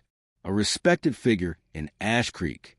A man whose name appeared on streets, plaques, and community buildings. People described him as honest, dedicated, a protector. But detectives discovered another side. A side hidden beneath decades of reputation. Financial records showed Collins received several unexplained payments during the years surrounding Emily and Rachel's disappearances. Small amounts, never enough to attract attention. Hundreds of dollars, then thousands, coming from different accounts, most connected to companies once involved with the railroad. The payment stopped in 1983, the same year the original investigation quietly became inactive. Detectives began tracing the money. One company name appeared repeatedly, Midwest Heritage Preservation Group. On paper, it was a historical preservation organization. Its purpose was saving abandoned railroad sites. But investigators discovered something unusual. The organization had no employees, no public office, no real projects, only money transfers, and one director, Frank Delaney, the same man seen beside Collins, the same man whose truck appeared in Emily's photograph, the same man Joseph Rollins identified in his confession. A search warrant was issued for Delaney's old property, but there was a problem. Frank Delaney had died 3 months earlier, another person connected to the case gone forever, but investigators searched anyway. Inside his farmhouse, they discovered something disturbing. A hidden basement, not a wine cellar, not storage, a private archive, boxes filled with documents, newspaper articles about Emily, photographs, maps of the switching yard, and dozens of pages copied from police reports. Someone had been collecting information about the investigation, watching the investigation, controlling the investigation. Among the documents was a handwritten note, undated, and signed, only 6 words. The photographers found the ledger. Detectives immediately connected it to Rachel's recording. She said she photographed people moving files, not cargo. Files, documents, records. The ledger. A missing piece of the puzzle. Investigators searched every recovered photograph from Emily and Rachel. They discovered a pattern. Both women were not interested in the abandoned railroad itself. They were following the movement of historical records, old company documents, financial reports, worker safety files, a hidden archive connected to the 1964 derailment, the accident that killed 3 railroad workers. The accident Emily believed was never fully investigated. The official report claimed mechanical failure, but the recovered documents suggested something else. A maintenance report dated 6 months before the crash warned about damaged track sections. The repair request was denied. The reason? Cost reduction. Someone decided saving money mattered more than safety. But that was not the most shocking discovery. The ledger showed payments made after the derailment. Payments to officials, inspectors, local authorities, including one payment made directly to an account controlled by Walter Collins, years before he became sheriff. The accident was not an accident. It was a cover-up. And Emily Carter was getting closer to proving it. But investigators still needed to understand one thing. Why did Rachel Monroe disappear 6 months before Emily? The answer came from a former railroad employee named Samuel Price, 86 years old, living in a retirement community outside St. Louis. He had never spoken publicly, but after seeing Rachel's photograph on television, he contacted detectives himself. His first words were, "I thought everyone involved was dead." When Keller interviewed him, Price revealed the secret nobody expected. Rachel did not disappear. She escaped, at least temporarily. Price explained that Rachel discovered the hidden railroad documents in April 1981. She realized powerful people were involved. She tried to expose it. She contacted newspapers. She contacted police. But every door closed. Then she made one mistake. She trusted the wrong person. A person inside the sheriff's office. A person who promised protection. A person who told her, "I can help you." Price said that was the last time he saw Rachel, standing beside a police vehicle, talking to a deputy. The deputy's name was never written in his statement, because Price was afraid. But now, after 43 years, he finally said it. The deputy who took Rachel away that night was Carl Henson, the same former deputy who recently gave investigators a hidden Polaroid, the same man who claimed he wanted the truth revealed. Detective Keller immediately contacted Henson. No answer. They called again. Nothing. Officers drove to his home. The front door was unlocked. The television was still running. A coffee cup sat on the kitchen table, but Henson was gone. On the table was a handwritten note. 3 words. "I remember everything." Beside it was another cassette tape, another confession, another voice from the past. And this time, the recording began with a sentence that made every detective stop breathing. "I was there when Emily Carter disappeared. The cassette tape sat inside an evidence bag for nearly an hour before anyone pressed play. Nobody wanted to rush. Not after everything they had uncovered. Not after 43 years of silence. Not after finding out that the people who were supposed to protect the truth may have been the same people who buried it. Detective Ryan Keller stood inside the interview room with a small group of investigators. The old tape recorder was placed in the center of the table. A simple machine. A piece of technology that belonged to another era, but inside it was a voice from the past. A voice that could finally explain what happened on October 16th, 1981. The recording began with static, then breathing. Slow, heavy, a man struggling to speak. Carl Henson, former deputy, former witness, former protector of secrets. I don't know if I deserve forgiveness. A long pause followed. I don't even know if forgiveness is possible. Keller looked down at the file in front of him. Henson had spent 43 years living with this. 43 years knowing something about Emily Carter. Knowing something about Rachel Monroe. The recording continued. I joined the sheriff's department because I wanted to help people. Another pause. That was before I learned how things really worked. The investigators listened silently. Henson described Ash Creek in 1981 as a town controlled by reputation. Everyone knew everyone. Everyone protected everyone. A respected businessman could walk into a room and silence a conversation. A sheriff could end an investigation with a single phone call, and people accepted it because that was how things worked. At least, that was what they told themselves. Henson admitted that when Rachel Monroe disappeared, he was one of the deputies assigned to search for her. But the search was different from what the public believed. There was never a real search.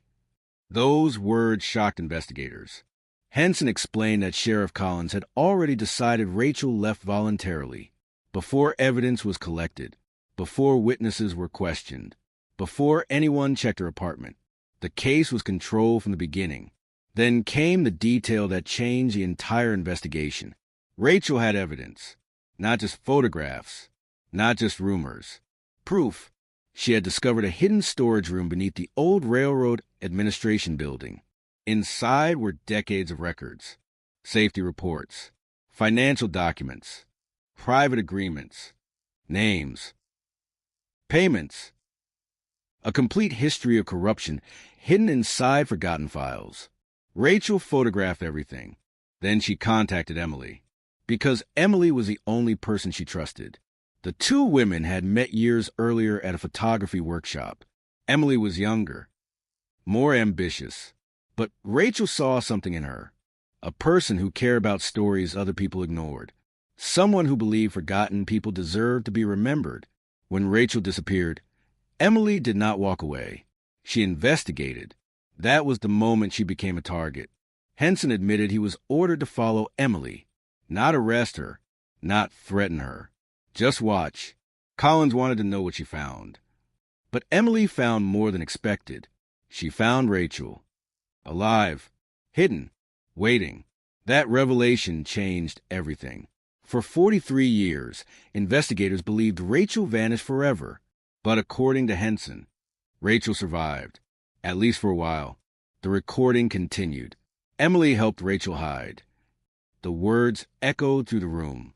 They moved between places. They changed vehicles. They knew someone was watching. Henson explained that Emily and Rachel planned to release the evidence. They contacted a journalist outside Missouri. They prepared copies of the documents. They created backups. They knew if something happened to them, the truth could not disappear completely. But someone discovered their plan. On October 16th, 1981, Emily and Rachel returned to the switching yard. They believed they had found the final piece. The original railroad ledger, the document connecting everyone involved, including Collins, including Delaney, including others who had spent years protecting the secret. But they were not alone. Henson admitted he was there. So was Collins. So was Delaney. And another person, someone investigators had never considered, someone who was still alive. I saw Emily take the photograph. Henson's voice became quieter. That was the moment everything changed. According to Henson, Emily captured the image of Collins and Delaney moving the hidden documents. She knew she had proof, but Collins saw the flash. A single mistake, a single sound, a camera shutter, and suddenly everyone realized what happened. Emily had evidence that could destroy them. The confrontation began. Henson said he remembered Emily standing there holding her camera, not screaming, not crying, just looking at them like she already understood. She knew exactly who they were. Then Henson said something investigators never expected. Rachel wasn't afraid of them. Emily was. The recording became silent. Only breathing remained. Then Henson continued. Rachel had been through it before. He explained that Rachel had already spent months hiding. She understood how dangerous Collins and Delaney were, but Emily had never experienced that kind of fear. She still believed the truth would protect her. She believed if enough people knew, they couldn't hurt her. The investigators listened as Henson described what happened next. Collins demanded the cameras. Delaney sortit Emily's bake. Rachel tried to escape. Then something happened. Something nobody had expected. A third person arrived. A person who was not supposed to be there.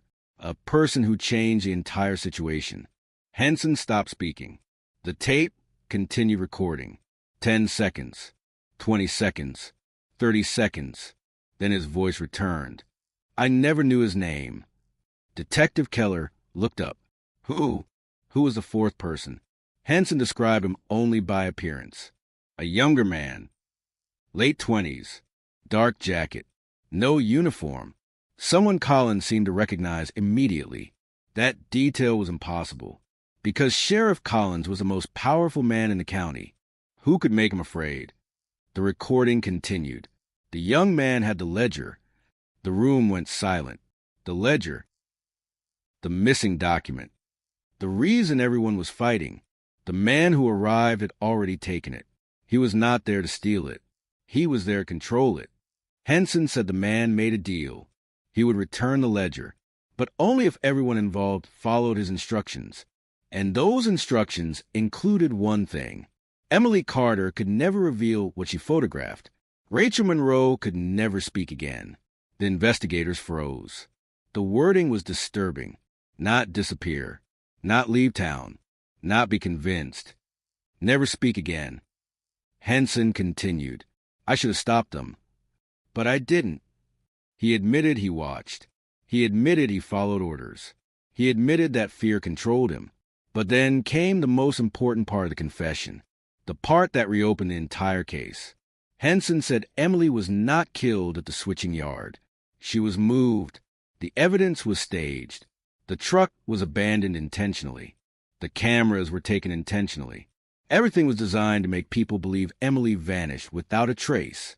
But Henson did not know where she was taken, because after that night, he was ordered to leave. And the person who gave the order was not Collins. It was the unknown man, the man with the ledger, the man who controlled everyone. The tape ended with Henson whispering. His name was Daniel Voss. The room went completely silent. Detective Keller immediately searched the name. Daniel Voss. The result appeared within seconds. A former legal investigator, a consultant for railroad companies, a man who worked closely with government agencies, a man who disappeared from public records in 1982. But the final result shocked everyone. Daniel Voss was not dead. He was alive, living under another name, less than 70 miles from Ash Creek, and according to public records, he had spent the last 30 years teaching criminal investigation courses, teaching future investigators how to find the truth, while hiding one of Missouri's darkest secrets. Detective Keller closed the laptop.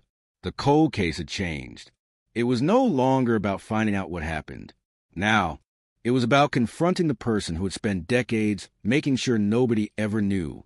The name Daniel Voss changed the entire direction of the investigation. For weeks, detectives had been looking backward, searching through old files, reviewing forgotten evidence, trying to understand the mistakes made in 1981. But now, for the first time, they were looking at someone who had been watching from the present, someone alive, Someone who had carried the secret for more than 4 decades. Someone who had escaped the consequences by simply changing his name and disappearing into a new life. The first question investigators asked was simple. How had nobody found him? The answer was hidden inside the paperwork. Daniel Voss was not missing. He had not fled the country. He had not gone into hiding in a remote location. He had done something much more effective. He became invisible by becoming ordinary. After leaving Missouri in 1982, Daniel Voss changed his legal name to David Vaughn. Under that identity, he built a respected career. He published articles. He gave lectures. He advised law enforcement training programs. He became known as an expert in investigative psychology, a man who taught others how criminals hide their secrets. The irony was impossible to ignore. The person who understood investigations best was the person who had spent decades avoiding one. Detective Keller requested every record connected to David Vaughn: employment history, travel documents, financial accounts, property ownership. The pattern was disturbing. Wherever David Vaughn went, old records disappeared. Small gaps appeared. Missing documents. Incomplete files. Nothing obvious. Nothing that would trigger suspicion. Just enough missing information to create questions. The same questions that had followed Emily Carter's disappearance. Meanwhile, investigators continued analyzing the recovered photographs. The images from Emily's camera became the foundation of the reopened case. One photograph in particular received the most attention. The final photograph. The one showing the angry man looking toward the camera. At first, everyone assumed he was watching Emily. But after studying the angle, investigators discovered something else. He was looking toward another person. Someone standing behind Emily. Someone who was not visible in the frame. A second camera angle. A second photographer. Rachel. The two women had unknowingly documented the same moment from different positions. And that meant there were more photographs. Investigators searched the recovered film again. They found 3 additional frames hidden near the end of one roll. The images were damaged, but one detail remained. A vehicle, not Frank Delaney's truck, not Emily's Chevrolet. A black sedan parked near the old maintenance building. The license plate was unreadable, but the windshield contained a reflection, a parking permit. Detectives enhanced the image. The permit belonged to a private investigation company. The company was owned by Daniel Voss. At the time, he was not publicly connected to the railroad. He was not law enforcement. He was not involved in the case, officially. But the evidence showed he had been there, watching. The investigation now had a new timeline. April 1981. Rachel discovers the hidden documents. Rachel disappears. October 1981. Emily investigates Rachel's disappearance. Emily and Rachel reunite. They uncover the railroad ledger. They photograph the people involved. Daniel Voss arrives. The evidence disappears. The women vanish. The cover-up begins.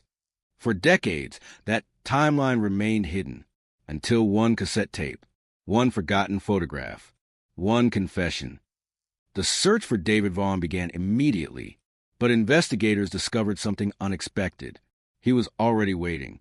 When detectives arrived at his home outside Springfield, the front door was open. The lights were on. A coffee machine was still running. A newspaper sat unfolded on the kitchen table. It looked like someone had left only minutes earlier. But David Vaughn was gone. No struggle. No damage. No obvious escape route. Only one thing remained. A handwritten letter. Addressed to Detective Ryan Keller. The letter was not an apology. It was not a confession. It was a challenge. The first line read, "You finally learn how to ask the right questions." Keller continued reading. Voss wrote that everyone involved in the case believed they understood what happened. They were wrong. He claimed Collins and Delaney were not the true architects of the cover-up. They were only protecting themselves. According to Voss, the real secret was larger, much larger. The railroad accident in 1964, the missing documents, the payments, the disappearances. They were all connected to something that had been buried for decades. A network of people who protected each other. Officials, business owners, investigators, people who believed the truth was dangerous. But the most disturbing sentence came near the end. Emily Carter was never the target. Detective Keller stopped reading. That sentence changed everything. If Emily was not the target, then who was? The answer appeared in the next line. She was the person who found the target. Investigators immediately returned to Emily's personal files, her notes, her photographs, her journal. They had spent weeks studying what she discovered, but they had not studied why she discovered it. Inside one of Emily's notebooks was a forgotten entry dated September 1981, a month before she disappeared. It mentioned a name, not Rachel, not Collins, not Delaney, a different name, Thomas Vale, a former railroad accountant, a man who worked for the company involved in the 1964 derailment, a man who vanished in 1979, 2 years before Rachel disappeared. At first, investigators thought the name was another missing piece. Then they found a connection. Thomas Vale had created the original financial records proving the railroad company knew about safety failures before the accident. He had discovered the payments. He had copied documents. He had attempted to expose the truth. Then he disappeared. The official explanation? He moved away. But no address. No new employment. No contact with family. No evidence of a new life. Just another person who vanished after getting too close. Suddenly, the case was no longer about 2 missing photographers. It was about everyone who tried to reveal the same secret. Rachel, Emily, Thomas Vale. 3 people, 3 investigations, 1 hidden truth. The investigators returned to David Vaughn's abandoned home with a new search warrant. This time they searched deeper. Behind a false wall in his office, they found a locked metal cabinet. Inside were hundreds of pages, not stolen documents, not secret files. Something more disturbing. Copies of newspaper articles about the case. Every article, every year, every update. Every rumor. He had been following the investigation from the beginning. He had saved everything. And among those papers was one final photograph. Not from Emily, not from Rachel. Taken recently. The image showed a woman standing outside the old Ash Creek courthouse. Older, gray hair, holding a folder. On the back of the photograph were 3 words. She remembers everything. The woman was identified within hours. A former courthouse clerk, someone who worked in 1981, someone who had processed the original investigation paperwork, someone whose name appeared nowhere in the old reports. Her name was Margaret Ellis, and when detectives located her, she did not deny knowing Emily Carter. She did not deny knowing Rachel Monroe. She did not deny knowing Daniel Voss. Instead, she asked one question. Did you find the basement? Detective Keller felt the same cold feeling he had experienced throughout the entire investigation, because everyone connected to the case kept mentioning hidden places, hidden rooms, hidden documents, hidden evidence, but nobody had ever mentioned the basement. Until now. Margaret Ellis slowly revealed that beneath the old Ash Creek courthouse, there was a room that officially did not exist, a room built before modern records were created. A room where sensitive documents were stored. A room where evidence was kept away from public records. And according to Margaret, that was where the original evidence from Emily Carter's disappearance had been taken. Not lost, not destroyed. Hidden for 43 years. The cold case had never been empty. The answers had always been there, waiting beneath the courthouse floor. And for the first time since 1981, investigators had a location. A place where the truth might still be alive. The basement beneath the Ash Creek courthouse had existed for more than 60 years. But officially, it did not exist at all. There were no blueprints, no maintenance records, no construcción permits, no mention in county archives. The room was a ghost, a place built beneath a building that everyone walked through every day without knowing what was underneath their feet. When Detective Ryan Keller first heard Margaret Ellis mention it, he thought she was describing an old rumor. Small towns were full of them. hidden tunnels, secret rooms, forgotten passages, stories passed down from one generation to the next until nobody knew where fact ended and fiction began. But Margaret was not telling a story. She was describing a place she had personally entered, a place she had been ordered to forget. The search began before sunrise. The courthouse was closed. Police vehicles blocked every entrance. News helicopters circled above the town.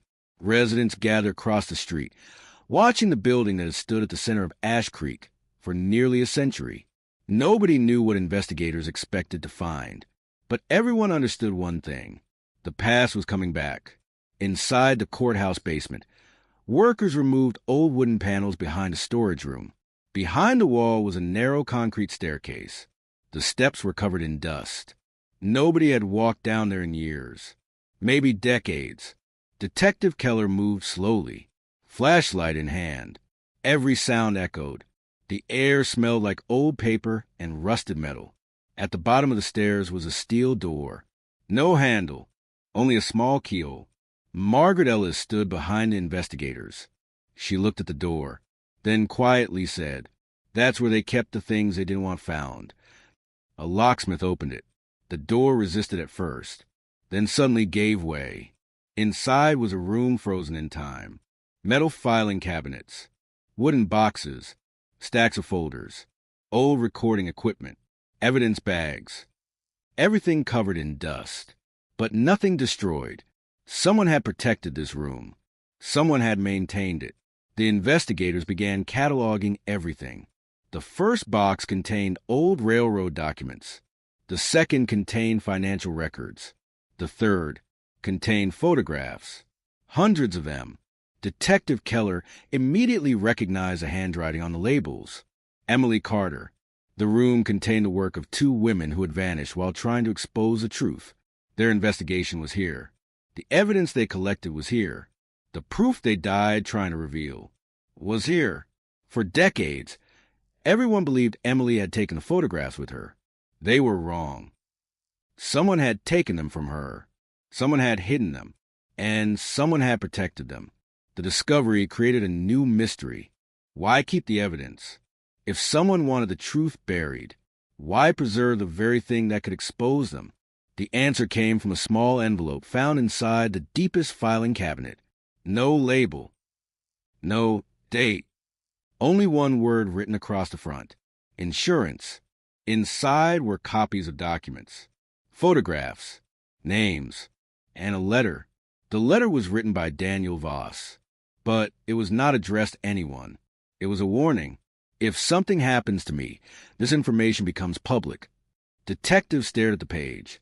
Daniel Voss had not only hidden secrets, he had also protected himself. He knew the people involved could turn against him, so he created a backup, a weapon made of paper, evidence that could destroy everyone if he disappeared. But there was something strange.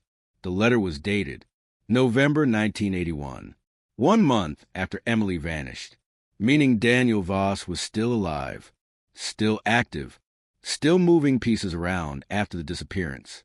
He had not simply covered up a crime. He had managed the aftermath.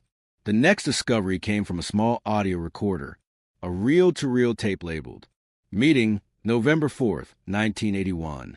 The audio quality was poor, but voices were clear enough. For men, for people discussing what to do. The first voice was immediately recognized. Walter Collins, the former sheriff. The second belonged to Frank Delaney. The third, Daniel Voss. The fourth remained unknown. The conversation began calmly, almost like a business meeting. Then the tone changed. They were discussing Emily. They were discussing Rachel. And they were discussing someone else. A man named Thomas Vale, the missing accountant. The man whose documents started everything. Detective Keller listened as the voices revealed a terrifying timeline. Thomas Vale had not disappeared in 1979. He had been forced into hiding. He had spent years collecting proof against a railroad company. He had created copies. He had contacted journalists. He had prepared to expose everything. But before he could, someone found him. The meeting revealed something investigators never expected.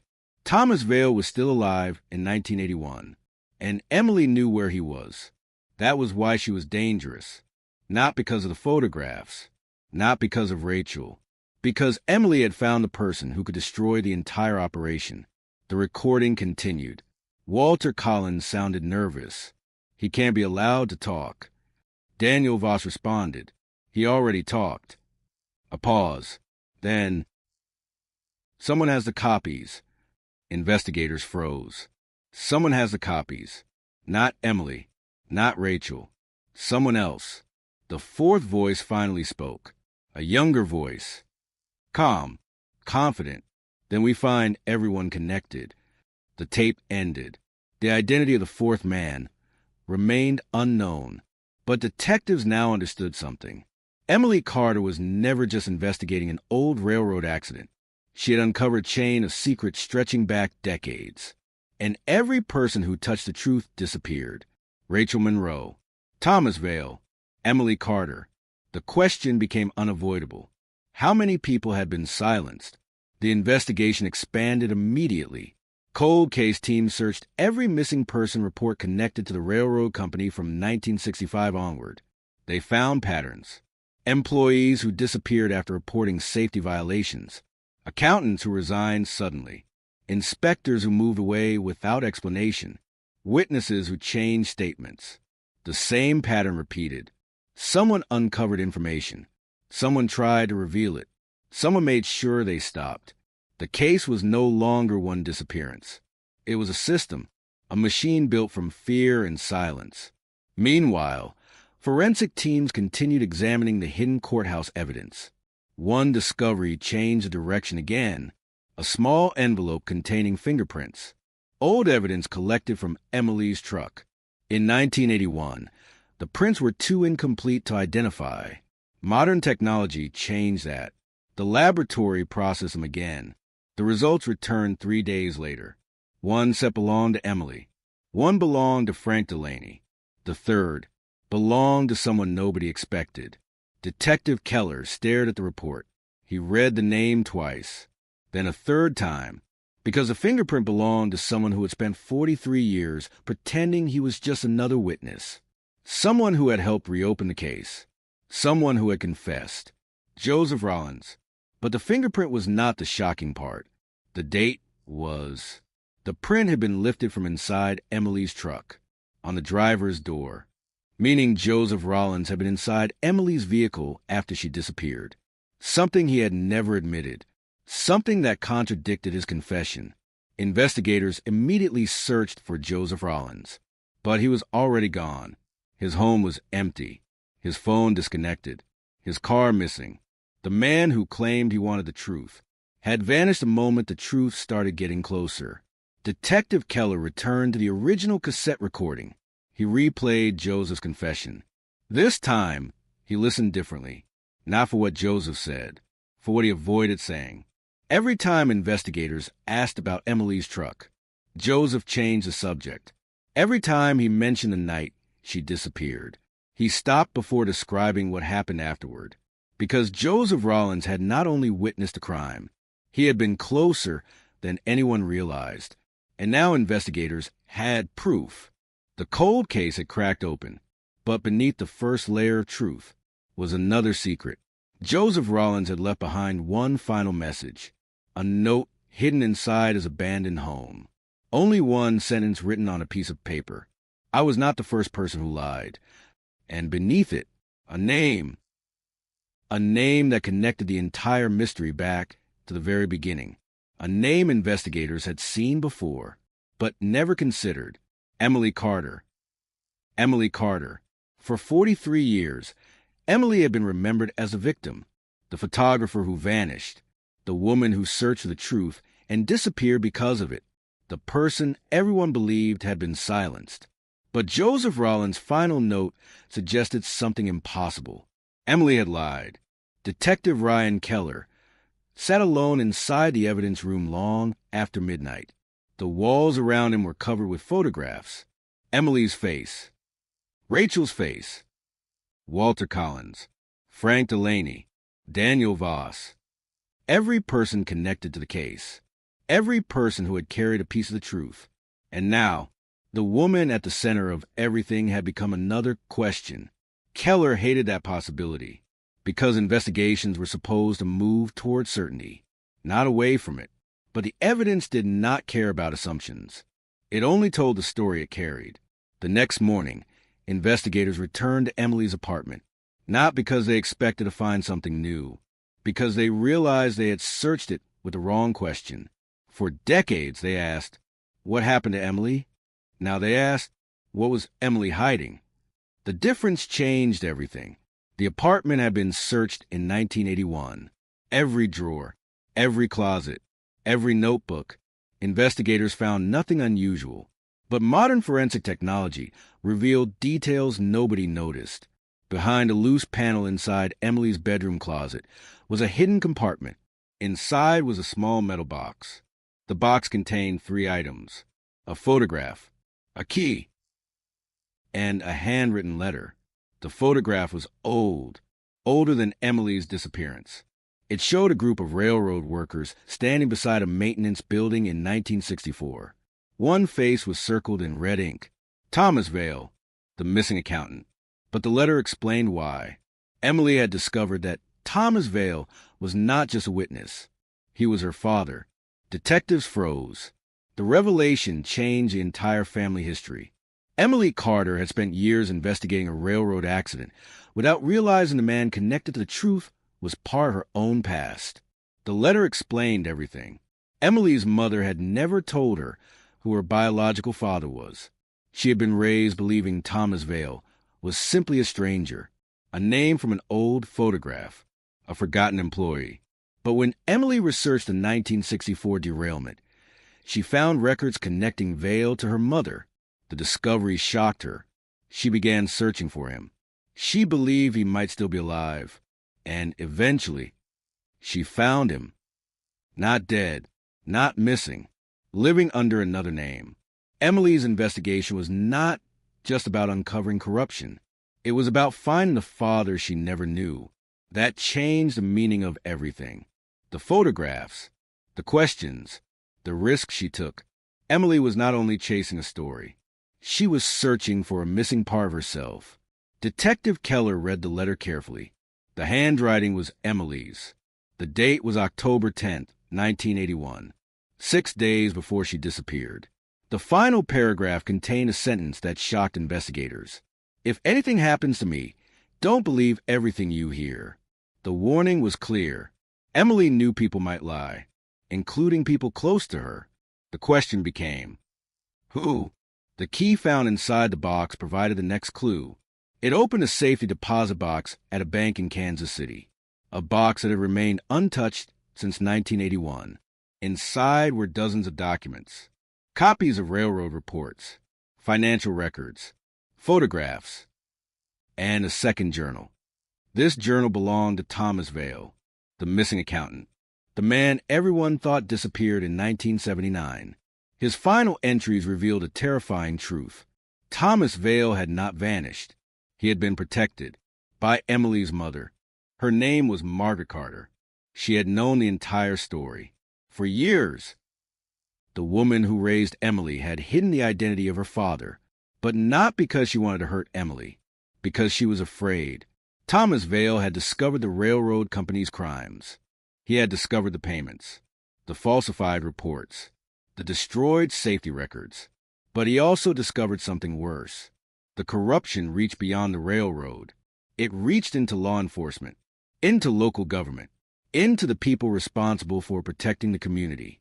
Thomas knew exposing the truth could get people killed, so he disappeared. Margaret helped him. They created a plan.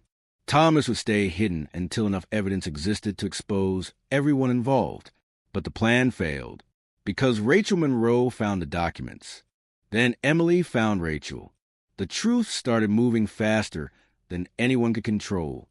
The investigators now understood why Emily had been targeted. She was not simply another person who discovered the secret. She was the daughter of the man who created it. She carried the missing connection, the one person who could prove where the corruption began. But there was still a question. Where was Thomas Vale? If he was alive in 1981, What happened to him afterward? The answer came from another hidden file inside the courthouse basement. Transferred witness, October 1981. Inside was a single page. No signature. No official stamp. Only a handwritten location. A small town in northern Arkansas. And a name, Michael Carter. Emily's father had been living under another identity, but the file contained one more detail. He died in 1993, without ever revealing the truth, without ever contacting Emily, without ever knowing she had been searching for him. Detective Keller struggled with that discovery, because it meant Emily got closer to truth than anyone realized. But she never got the answer she wanted. She found her father, but too late. The investigation returned to Joseph Rollins. Why had he lied? Why was his fingerprint inside Emily's truck? Why did he disappear after confessing? The answer came when detectives located his abandoned vehicle near a remote road. Inside was another cassette tape, unlike the others. This one was recent, recorded only days before he vanished. Joseph's voice sounded exhausted. I know everyone thinks I'm the reason this happened. A pause. But I was only trying to fix what I helped break. He admitted he entered Emily's truck after the disappearance, but not to harm her. He was searching for the original film, the film containing the clearest evidence. He found it, but someone else found him. Joseph claimed Daniel Voss threatened him, forced him to remain silent, forced him to become part of the cover-up. But the most shocking confession came at the end. Joseph revealed he had seen Emily alive after the disappearance. Not once, but twice. The first time was at a hidden location outside Missouri. The second time was years later. In 1987, Emily had approached him, older, different, but alive. She told him, "Don't tell them I survived."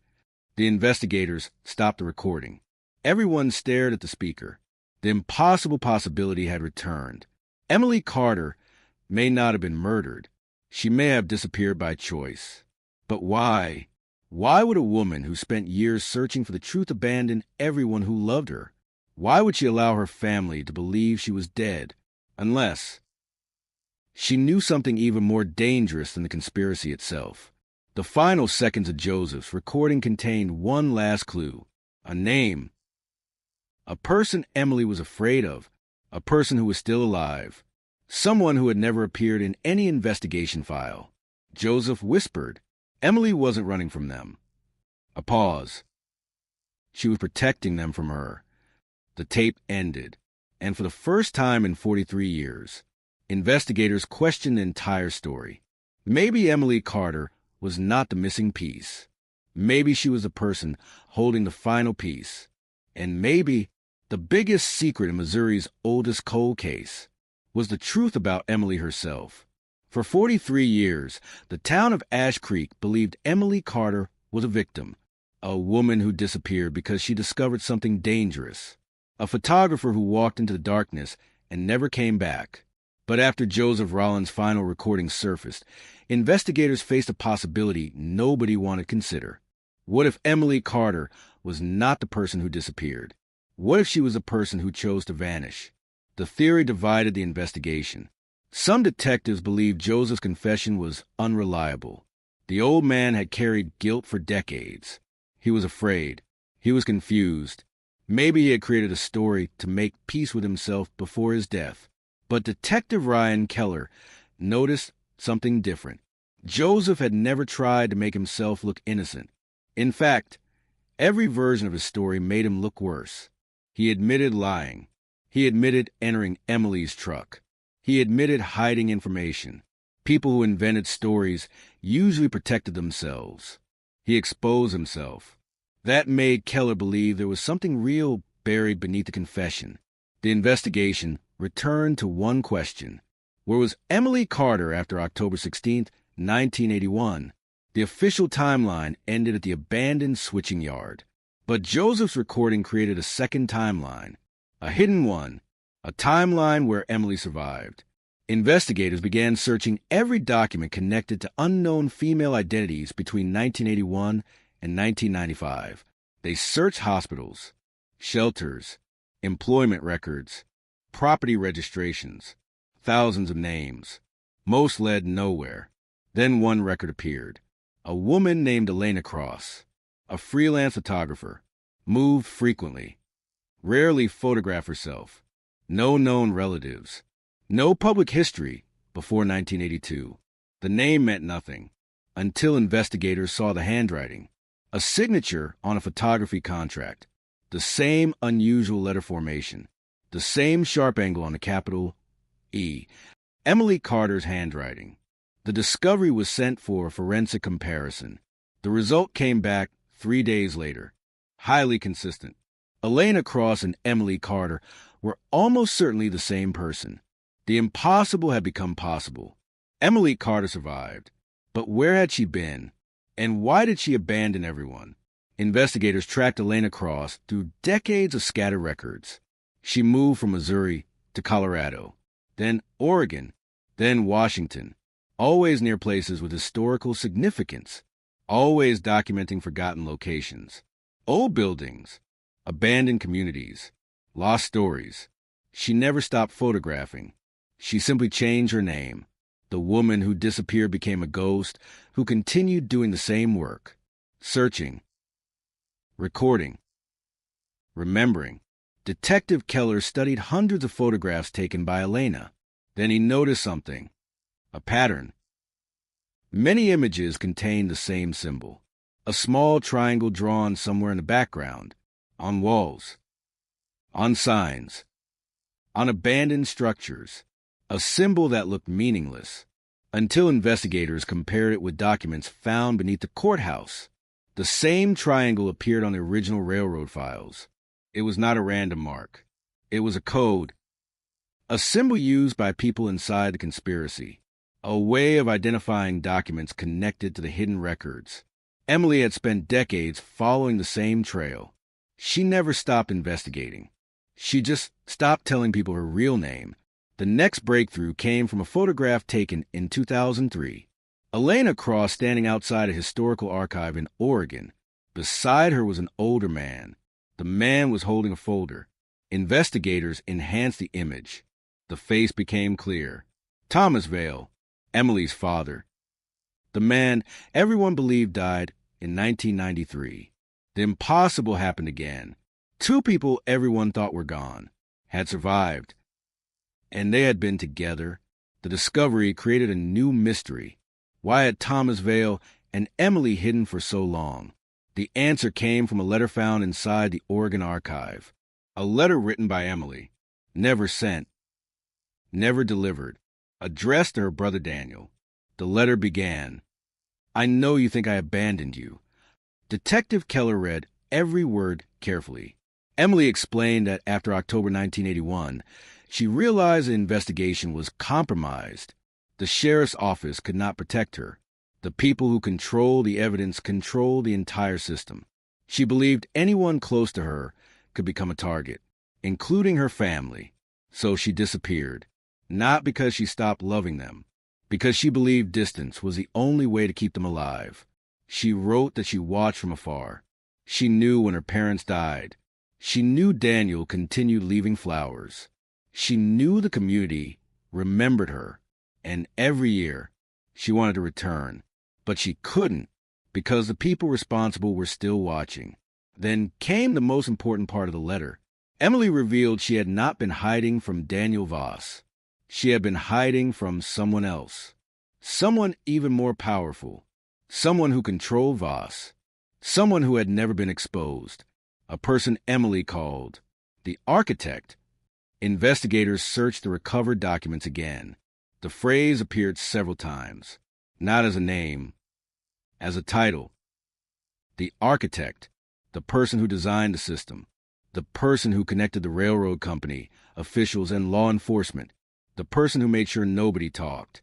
Detective Keller realized something terrifying. Daniel Voss was never the mastermind. He was only the person carrying out instructions. The real power had been invisible, hidden behind layers of people. And Emily knew the identity. She had spent 43 years protecting that secret. The next clue came from Thomas Vale's private journal. The final pages had been removed. Someone had torn them out. But inside the binding, investigators found a hidden message written with a pencil. A name that shocked everyone. Because the person connected to the entire conspiracy was someone whose reputation had survived untouched. Someone people trusted. Someone nobody questioned. The name was Margaret Ellis, the former courthouse clerk, the woman who revealed the hidden basement, the woman who helped reopen the case, the woman who appeared to be helping investigators. Now, she was connected to the center of it. Detective Keller immediately requested an interview. Margaret agreed. She arrived calmly. No lawyer. No fear. She sat across from Keller and looked directly at him. I knew this day would come. The room became silent. Keller placed the documents on the table. You knew Emily survived. Margaret did not deny it. I knew she was alive. How? A long pause. Because I helped her disappear. The confession changed everything. Margaret explained that she was not the architect. She was the person who helped Emily escape. She had worked inside the courthouse. She saw how evidence was manipulated. She saw reports disappear.